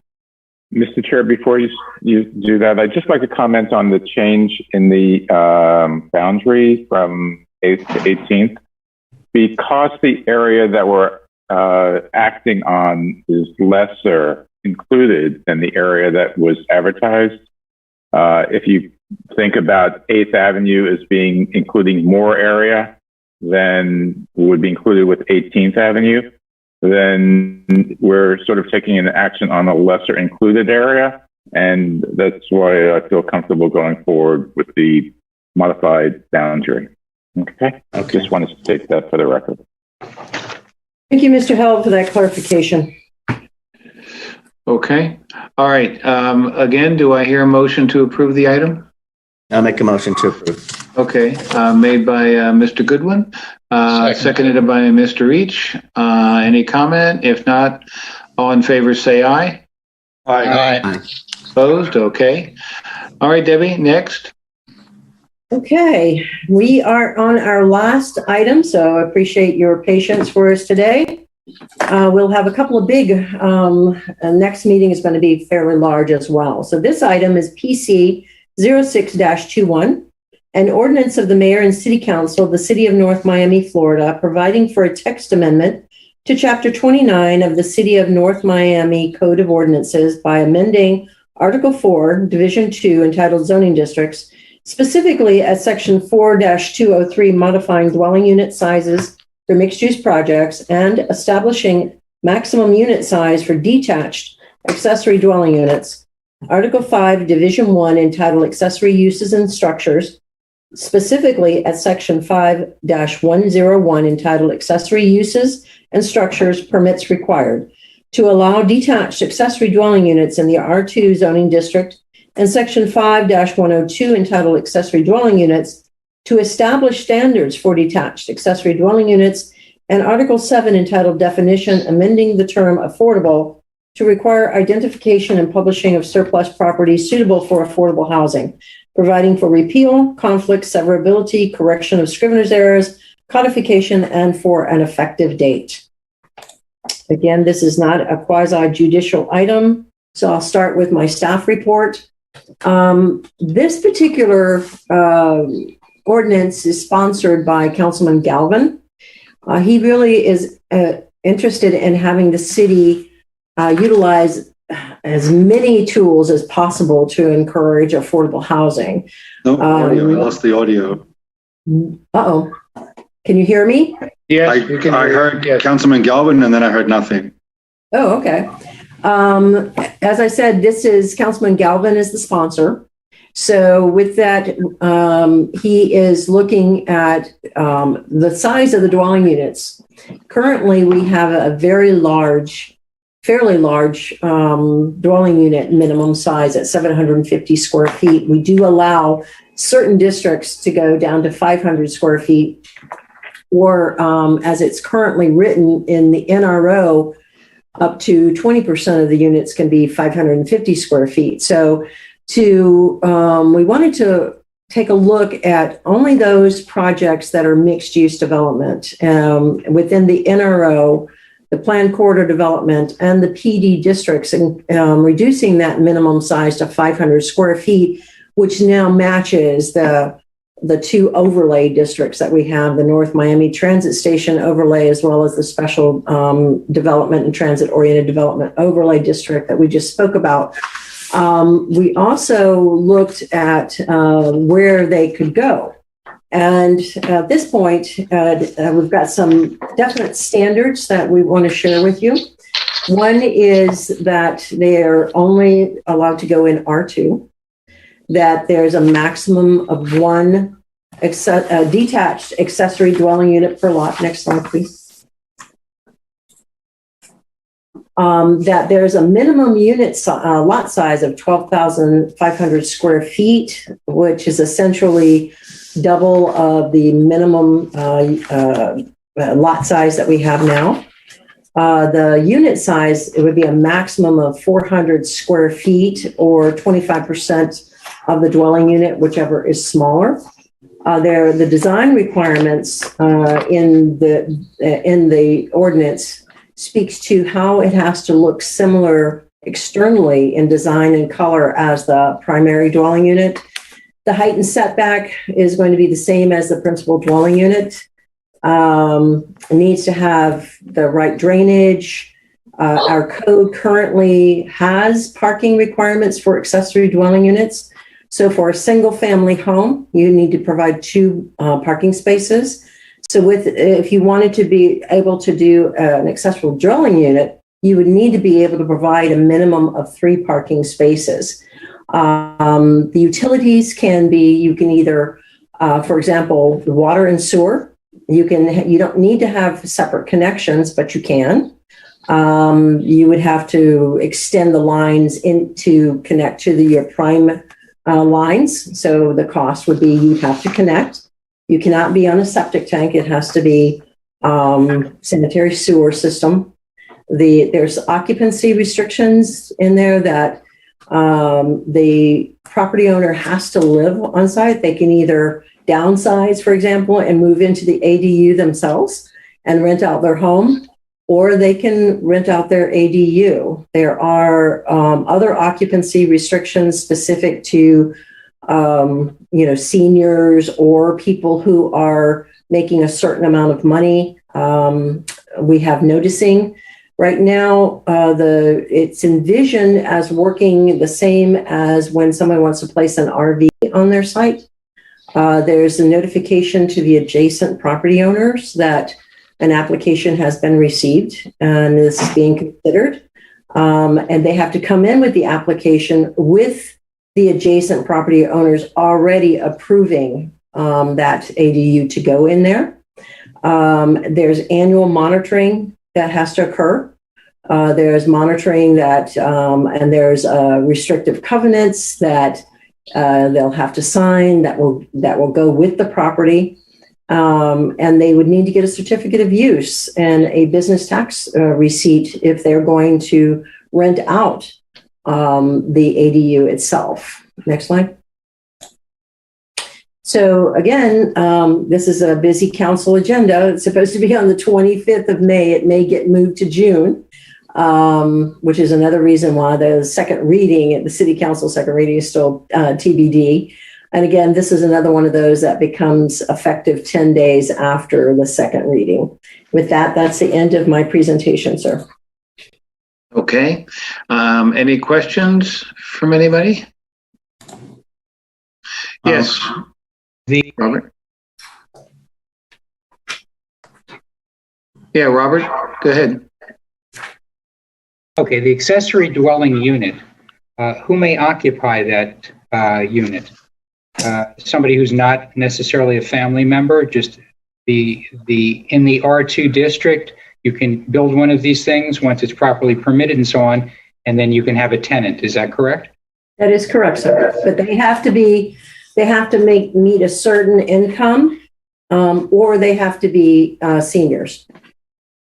Because that's the idea for affordable housing. Right. Okay. What is the income requirements? Do you know? It would be, yes, sir. It's actually in the ordinance itself. Thank you. And in the ordinance itself, let me go over those occupancy restrictions real quick with you, sir. It's limited to seniors 55 and over, or those qualifying as extremely low income, very low income, or moderate income person or persons. The ADU cannot be sold separately from the principal dwelling unit. As I said, there's a certificate of occupancy for the ADU that's required. There's also restrictions that gets recorded against the property. There's a maximum of 2 occupants in that ADU. 2. And then if the ADU is rented, say, for example, if you want to build an ADU for your abuela, and your abuela can come and move in, your grandmother can come and live with you. If you want to rent it out, actually rent it, then the ADU has to meet all of the minimum housing standards that's established in Chapter 5, Article 4 of the Code of Ordinances.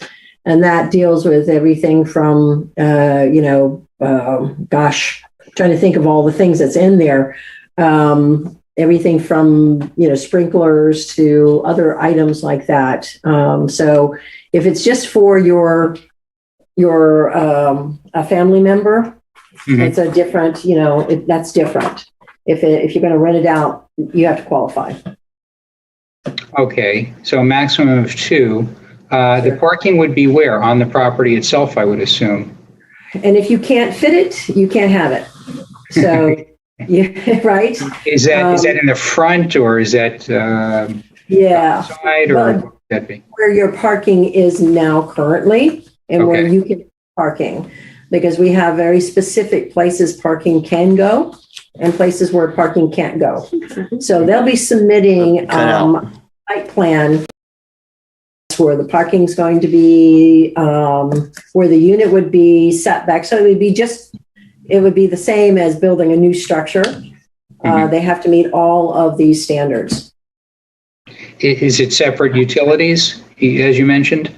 It can be, sir, or it can be like, if you want to like rent it out and have separate utilities, you certainly can do that. We're not going to, we certainly don't want to stop you from doing that. You just have to pay for it. It's a cost. If you want to connect, because then you have all these connection fees versus connecting to your existing primary structure system. And then part of that is, again, connection fees that you have to pay and lines you would have to run for second, whether it's connecting to your prime system or you have to run lines out, new lines going out to the line. But it would be up to the owner to make that decision. Right. Okay. I just had one other comment. I'm sorry, just one other comment. The little plan that you showed was a single bedroom, just family, living room and so on. Did you notice it had one closet in the whole place? Where are you supposed to put your stuff? Oh no, I'm surprised. That one would be just for me. I don't know. Right. We use that as a little example. That very observant, Robert. Yeah, that is very observant, sir. I have a question, Debbie. Why? He's a doctor, so I expect him to be sharp like that. Yes, Mr. Good. Melton. Debbie, why is this only for R2 districts? Is it because of the size of the parcels of the lot? That was a specific request of the sponsor. Okay, because currently on any given neighborhood, when you drive around the city, we have these operational, not legal, but we have these all over. People living in the backyards. So I would like to see if we could maybe try to bring this to the legalization throughout the whole city. If they are we have a list of non-conforming ones that were permitted at some point, years ago. They're legally non-conforming, so they get to stay. Okay. If it's a legal or if it's an illegal structure, there's an opportunity to become legal if they can bring everything up to the code to meet the current requirements. We just can't bless everything that's sitting out there. We do have, like I said, a handful that has been permitted down a long time ago. Mm-hmm. Any ones that are there, they have an opportunity to come into compliance and become legalized. Right. But that's what you're saying is that that's only those that are in the R2 district. Correct, sir. Have an R2. So what do we need to do again to make this fair throughout the whole city, and not just for the R2? Melton? Yes. Yeah, Melton. I think, first off, this is an ordinance that was prepared, was forwarded by, Councilman Galvin, right? Specifically. So we'd have to get back with the councilman to see if he was open to expanding that to any other areas. And I believe we still can do it in other areas of the city, correct, Debbie? You could make a recommendation, as you do often, to expand it to other, whatever specific. Okay. What other areas would you think we would want to add then at this point? Well, you have to remember that these are accessory dwelling units for single family structures. That would not be multifamily development. You would not an R6 or an R5 or an R4. You have two low density residential districts, R1 and R2. So, Melton, would you want to move it to recommend then expanding it to R1 as well? I think Well, that's why I ask about this. If it Howard, was just 1 second. Yeah. if it was a size of a parcel, because I don't know, do we have a lot of parcels that are in R1s that are large enough to do this? We didn't study that because the sponsor specifically said R2. R2, yeah. Yes. Right. And there are parcels of land that would qualify in R2. I can't speak to R1. Yeah, we'd have to study that a little bit more. Right. Well, I'd like to open it up because, that when you look at the design there, it's nice. And if we can get more of these in the city, in conjunction with the other development that's happening, this is what, this is progress. This is a different, because what one person likes, another person doesn't like. So one person wants to live in a high rise, one person may want to live in a granny flat. A shack. Yeah. Yeah, Howard, you wanted to make a comment? I have a lot of concerns. I'm thinking maybe, do we have time to table this item? Because I'm not sure about some of this is unclear to me, like the R2 thing. So my first concern is I could see this contributing to the blight and the decay of our city.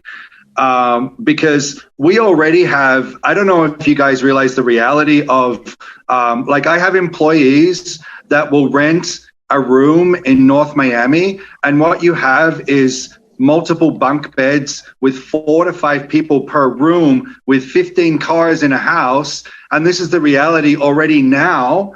And then a house like that would be adding another rental unit to the property, adding another potentially 2 vehicles. So where is everybody going to park? How is the sewage going to work? I already have a neighbor across the river from me with an illegal septic tank. So we're going to have a proliferation of those. My concern really, there's multiple concerns, but the blighting of our city is my foremost concern, in that people that make money, that have good jobs, are not going to be renting these little units. So you're going to be dealing with transients, unknown people, sexual offenders. You name it. I personally have been in the situation with diabolical renters. I will never be renting to anybody ever again. I had my neighbor across the street shot by a tenant with her little rental situation she has going on.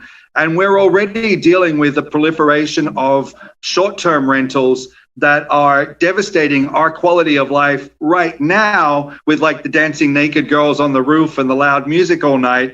So there's that cultural concern of, we're taking a nice, quiet, single-family home community and then adding a layer of who knows what. And then you've got the environmental impacts of traffic. We've already got people parking all over the swells, which is going to be worse. So we're going to have blighted swells, additional parking, additional light. Then there's the additional pressures on the sewage. So how is the sewage going to be affected in our city by adding all of this additional inventory? And then it's a no-brainer that you have buildings built up to code. That's lovely. But you have a Category 4 hurricane or a Category 5 hurricane. The first structures to be corrupted and blow away are going to be these structures. So where do all these people shelter in the event of a hurricane? And then you're turning more available green space that is for water mitigation into parking, and also hardscape of a parking area and or the structured area. So there's that additional impact. And I look at my neighborhood. Howard, with all due respect, don't you have one of these in your backyard? Melton, with all due respect, I was in the middle of a sentence, and I already mentioned that I had to deal with that myself. And my house was built in 1949, and so I assume that structure is grandfathered in from 1949. So if you think about this carefully, you're thinking about adding a low-income rental units throughout our residential community of of say, Griffin Park Estates, for example, where you have houses selling for $500,000 in the neighborhood, but then this is going to add a layer of something else that I think is going to bring our city down rather than lift our city up. Certainly, I went through my trials and tribulations, and I won't be renting again from the unit that I have that was built in 1949. But also, I just really worry that it's not really the way to address affordable housing.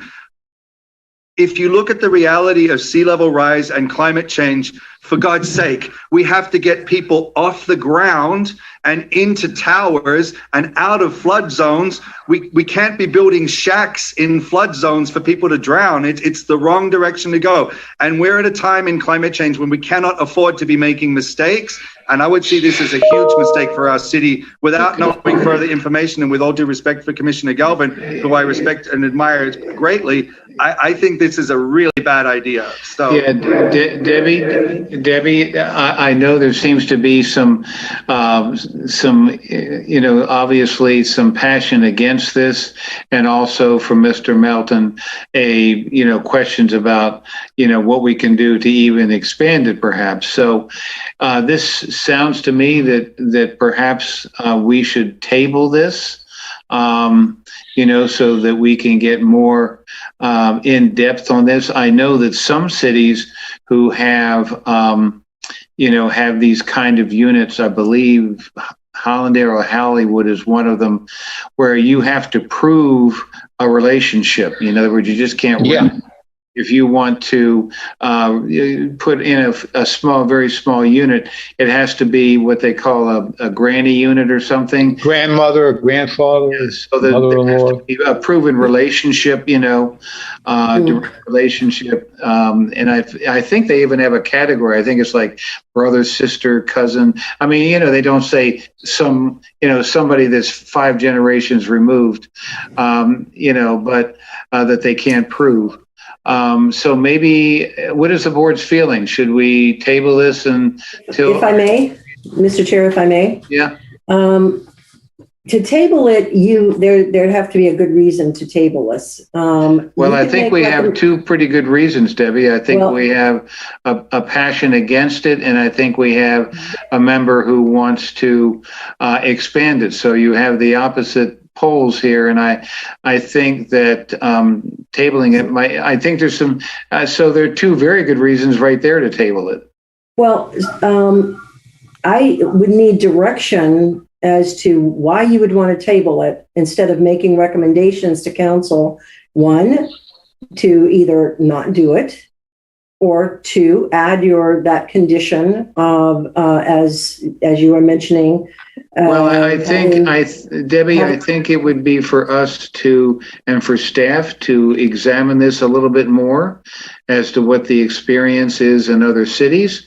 Whether it's, yes, let's expand it to include all of the residential units, or perhaps we've had some cities who have, done this and then realized that perhaps it was an error. They hadn't, some things they hadn't considered. I know I can share with you that there is such a unit in my neighborhood. And there's like 15 cars parked in the front lot, and there are probably more than anyone anticipated living in the additional small unit in the back. So I see that issue as well. I understand, sir. This is an item that was sponsored by Councilman Galvin to move forward, as written. If you want to vote on it and say you don't want to move it forward, it will still move forward to City Council.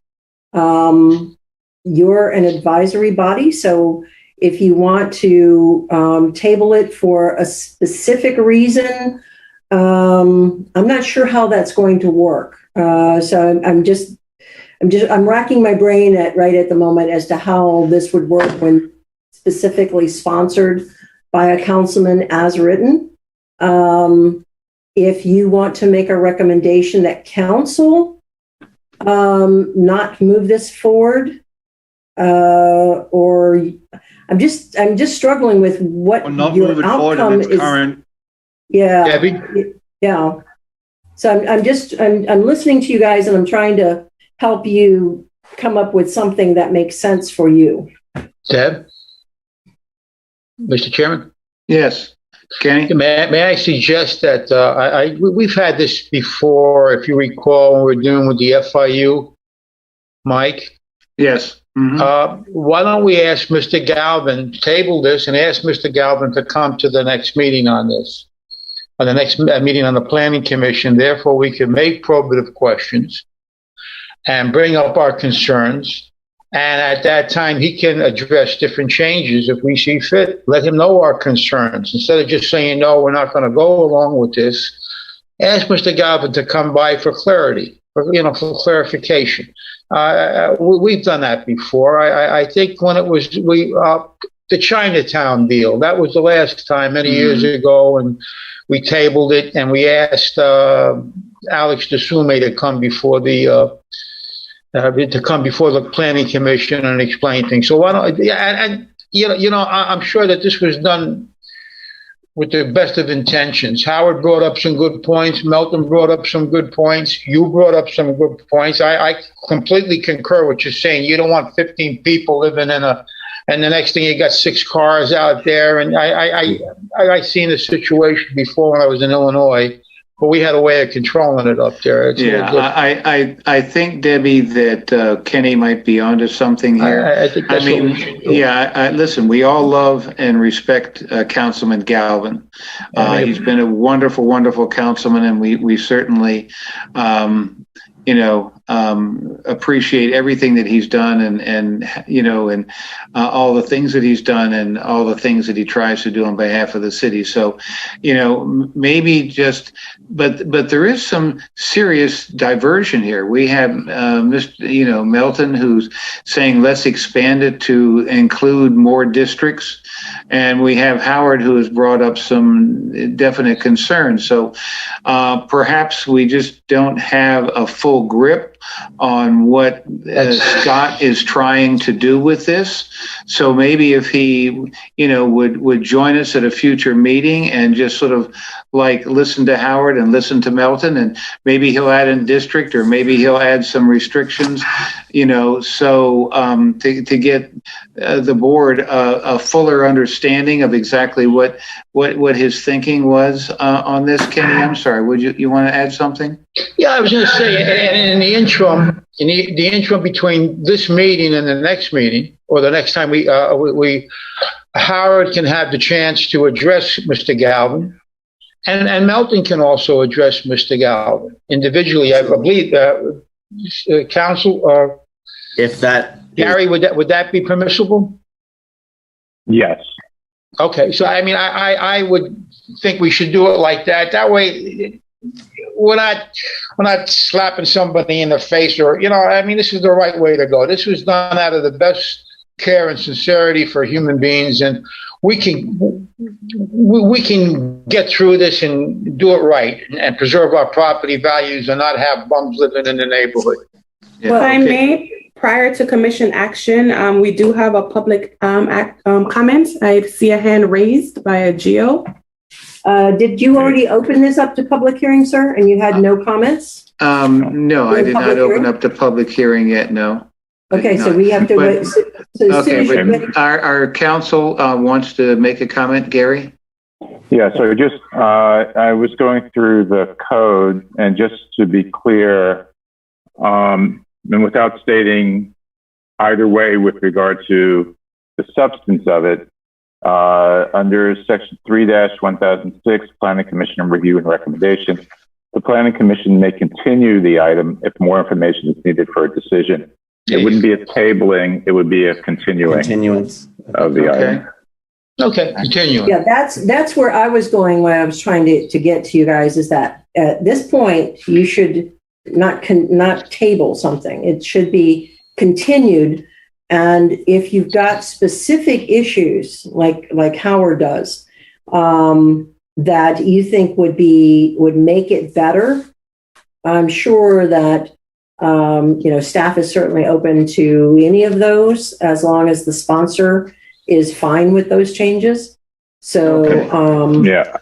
some other Yeah. comments, Mr. Chair. Yes, Gary. So if the consensus is to expand the concept to other districts, it wouldn't necessarily make sense to redo this ordinance.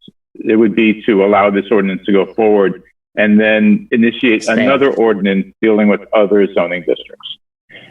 Another alternative to continuing is to make a recommendation that this is not ready for adoption and it needs further review, and you can list the concerns of Mr. Goodwin and Mr. Tonkin in that recommendation. So that we're not holding up. Go. Yes, I think that's the better way to go, Mr. Held. Okay, yeah, that way it'll keep it, that way it'll keep it moving. So that's a great recommendation, Gary. That way we'll keep it moving, yes. Okay. So the motion would be, once you're ready to make that motion, it will be in that vein. So, Right. Right. Yes. So you're not Okay. ready for that because you haven't opened up to public hearing yet. Okay, that's what I'm doing right now. I'd like to open it to public hearing. Is there anyone who would like to speak on the item? All right, Gio, go ahead. Gio, you have to unmute yourself.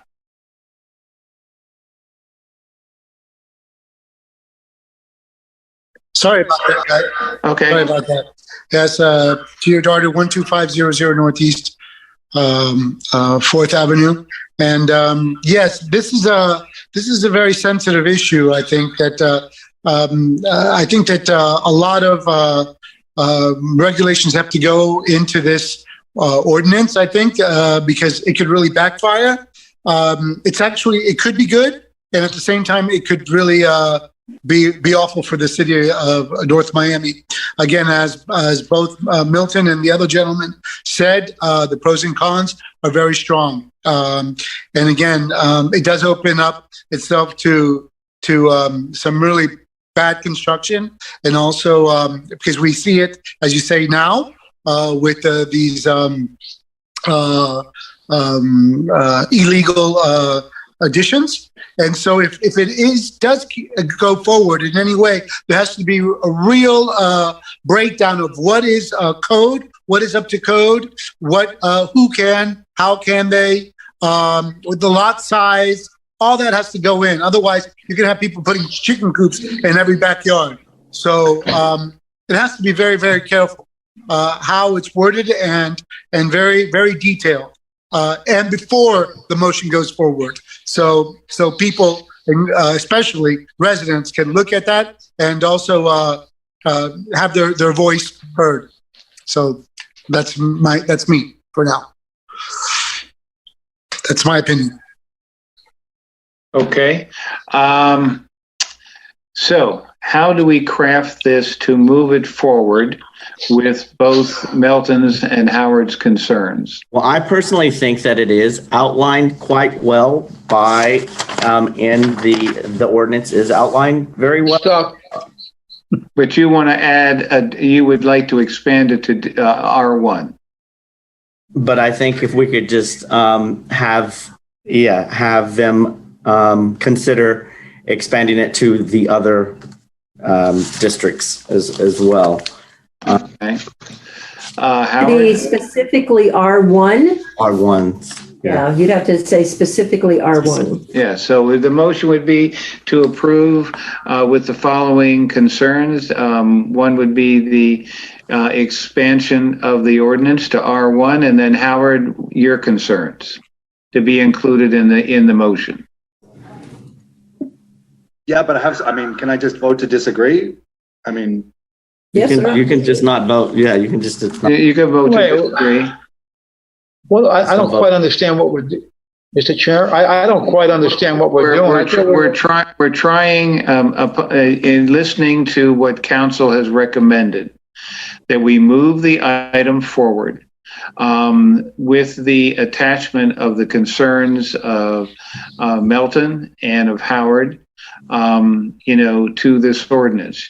Melton would like to expand it to R1. I know Howard has a list of items of concerns that need to be addressed before it's voted on. So that's what we're in the midst of trying to do.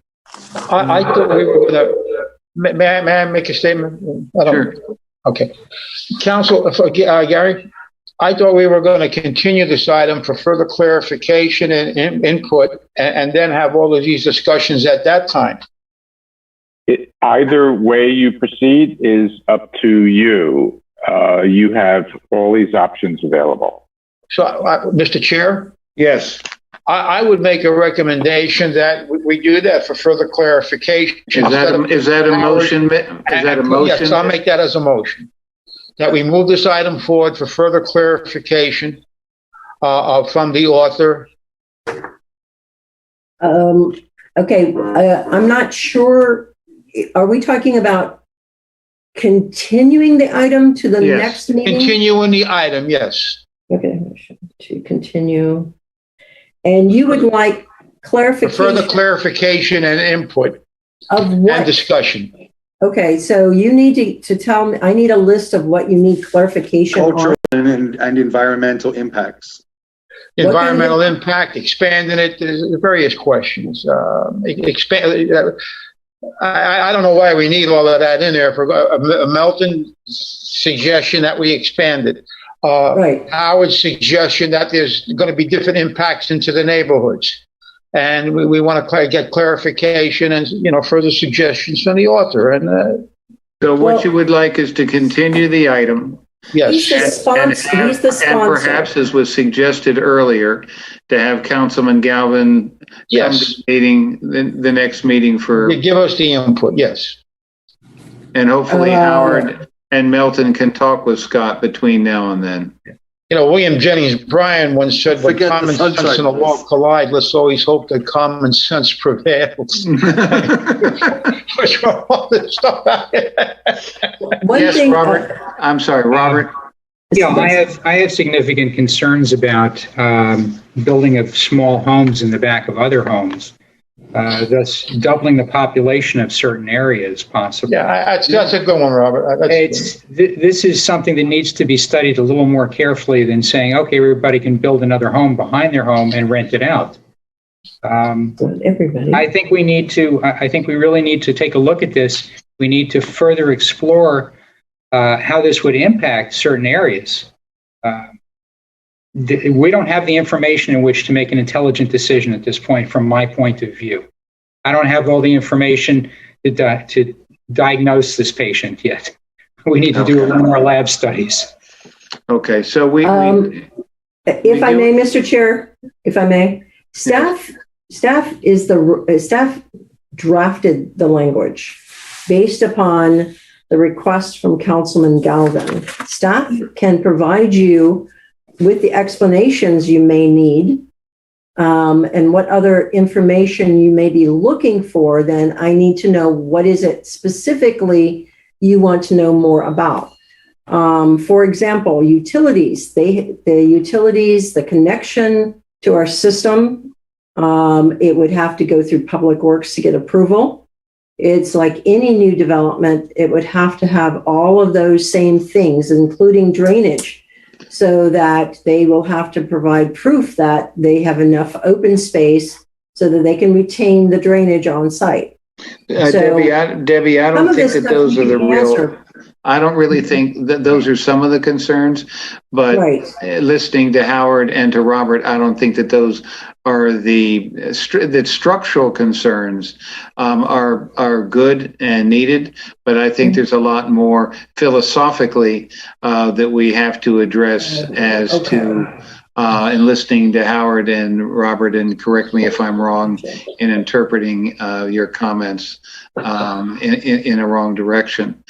But I think that at this point, I think the council's suggestion of continuing this to the next meeting, and I think Kenny made a motion to that effect. That's correct. Yeah. So do we have a second to that? Robert seconded. Any further conversation? We're just voting on continuing it. Continuing. Yes. And bringing the author forward, and you can do your probative questions and discussions and so forth and so on. And, you know, I'm bringing up your Melton, bringing up your idea, Howard, bringing up your concerns, and see what we can work it out. We're a planning commission where we don't have to, it's not black, it's not white. There's a lot of gray and there's a lot of compromise and a lot of ways of doing things. So let's not shoot ourselves in the foot. Let's just get them forward and say, hey, Melton, this is what you want to do. Howard, this is our concerns. I mean, we're chasing our tail, guys. Well, I was just thinking we were making it harder than it than it needed to be. So I needs to be withdraw mine and just. I think we're all drained. We're getting a little. Staff wrote it. Mr. Chair, if I may. In order to be efficient for whenever this gets continued to, because your May meeting is pretty heavy already, so it may go into your June meeting. In order to better understand what it is you're looking to find out, and not a philosophical discussion, because I can't study a philosophical discussion. I can't provide. But Howard's about to answer that question, Debbie. Fantastic, sir. Thank you. Okay, so the things that we need studying are the infrastructure impacts of, as what Robert was saying, is potentially doubling the population.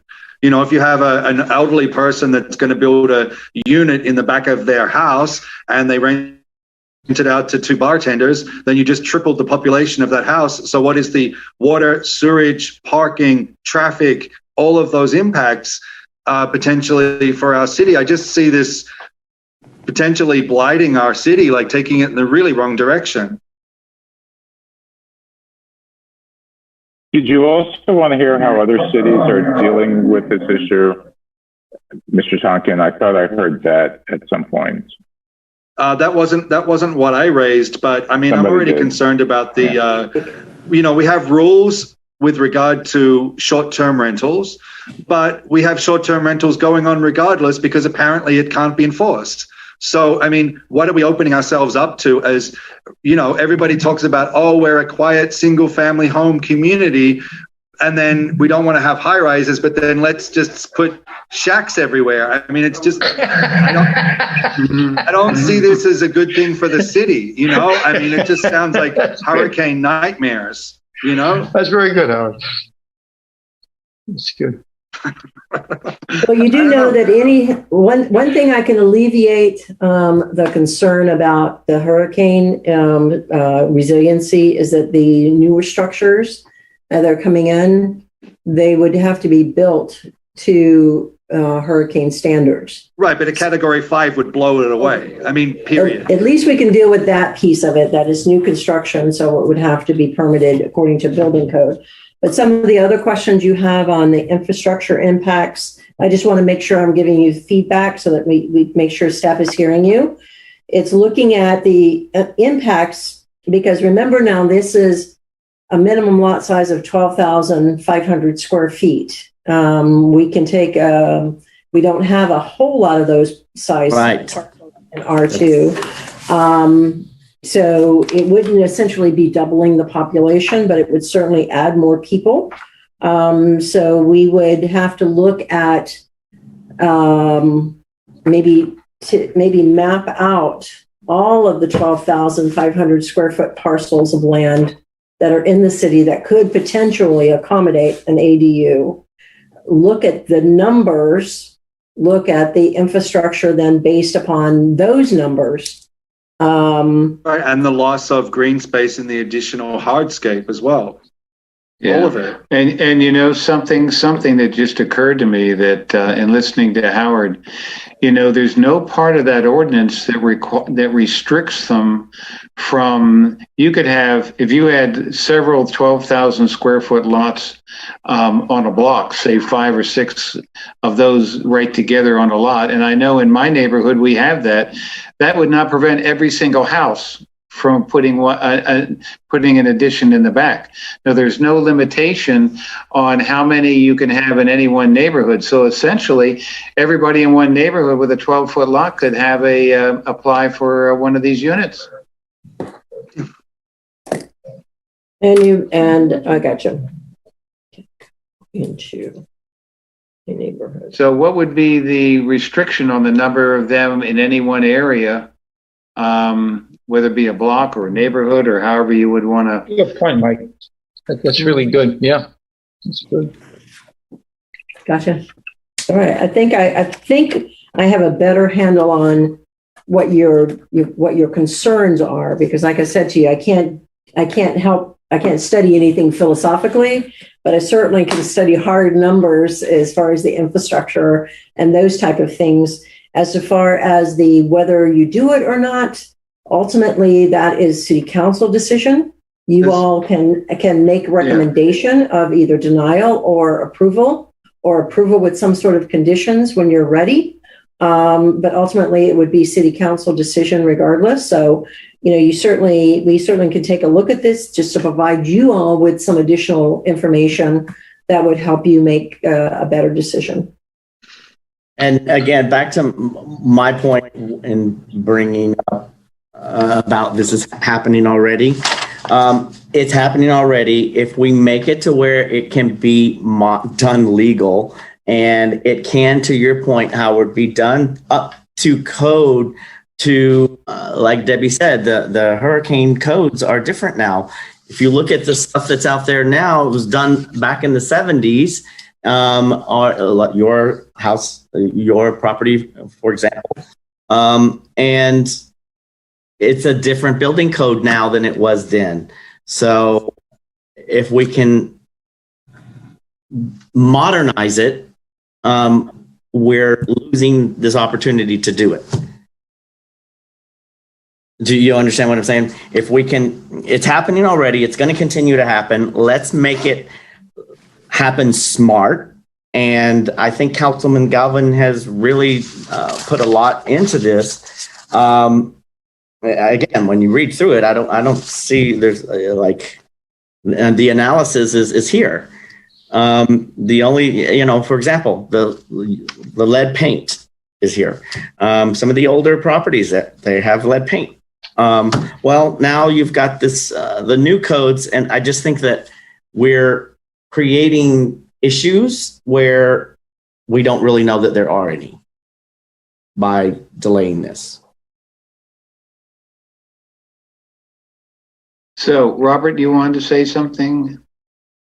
I would like some time to do some further reading on accessory dwelling units and maybe speak with Ms. Love, speak to Councilman who recommended this, Scott Galvin, before I make any decisions.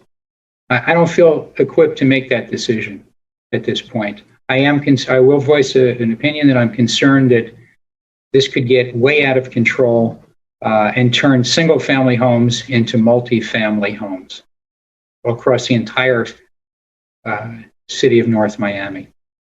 All right. Okay. All right. Well, anybody else? We do have a motion by Commissioner Each, seconded by, I believe, Commissioner Tonkin, to continue this. It was Commissioner Besson. Oh, okay. That wasn't for the second. What is it? I'm sorry, Debbie. What was it? We were just establishing that you made the motion to continue, and Mr. Besson seconded it. Okay. Is there any further discussion? Okay. All in favor, say aye. Aye.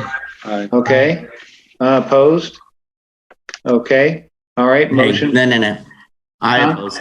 I oppose. Okay. Motion passes. What? 4-1. 4-1. Mm-hmm. Okay. And you all have, let's go back to the agenda.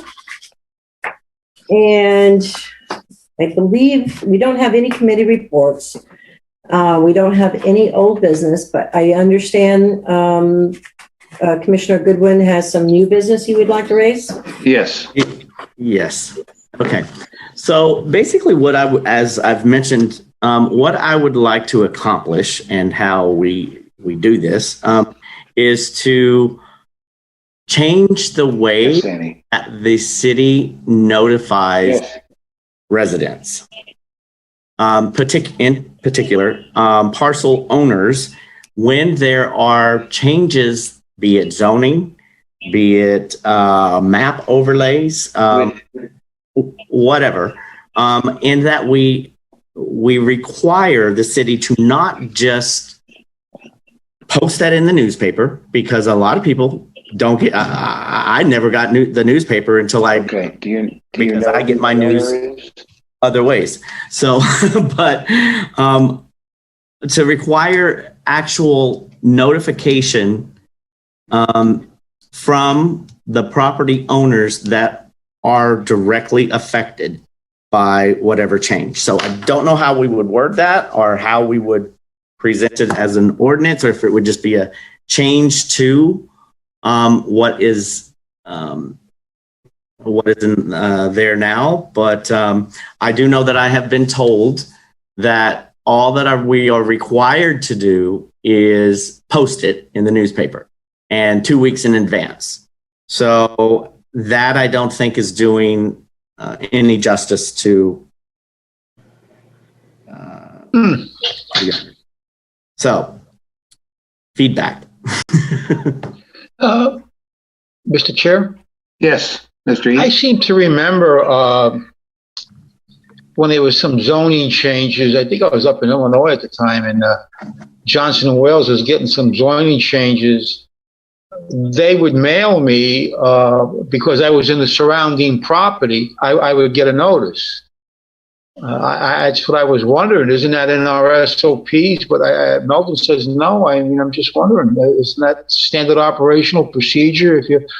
Or let me ask you a question. When we notify, like we want to do a planning commission meeting and we want to do a zoning change, aren't those people in that area notified of that zoning change, Debbie? Or it depends upon who is doing the zoning change. For example, say the one project that came to you from the developer today, he wanted a zoning change. He has to notify the 500-foot radius of neighbors around that property that this is coming forward, which is why you have folks joining you, because not only is it advertised in the paper, there's a sign posted on the property. There's one at each street frontage, as well as the 500-foot notification letter, which is what you would have gotten from Johnson & Wales.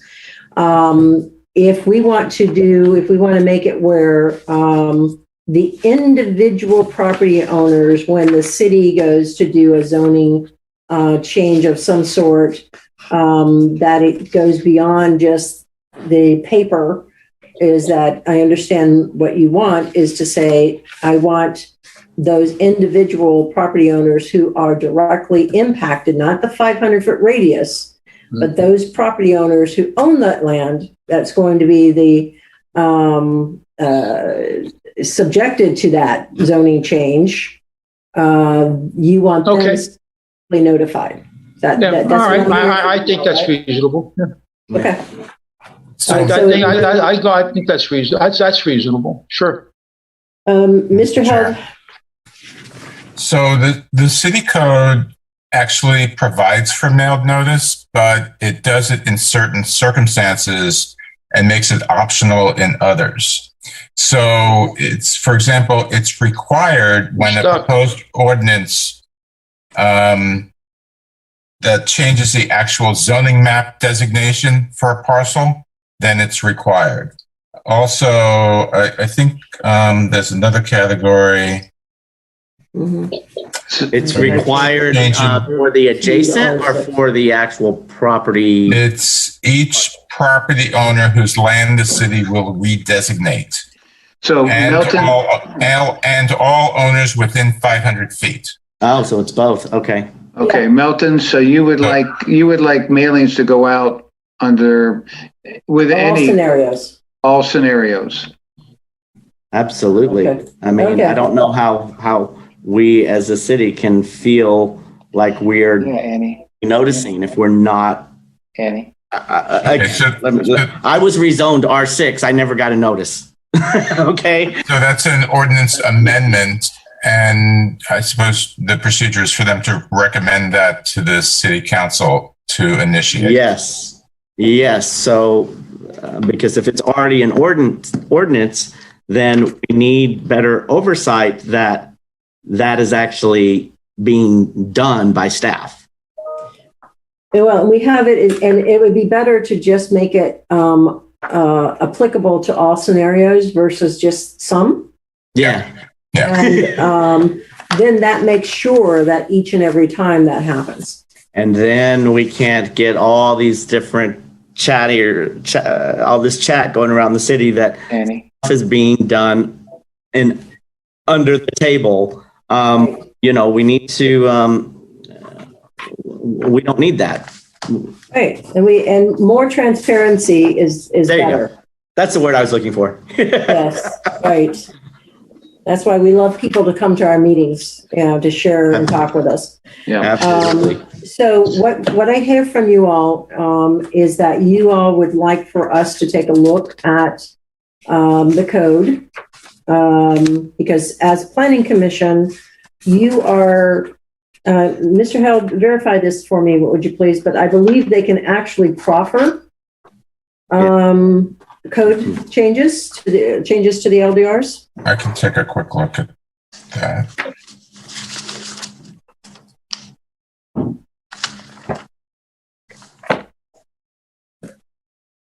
And then I need to sign that. You need to have the chair sign the minutes, and then Stephanie should be back next week. So those minutes that were approved today. Well, Debbie, it talks about preparing and recommending to the City Council land use regulations for implementation of the comprehensive plan. I suppose it depends upon whether you consider this implementation.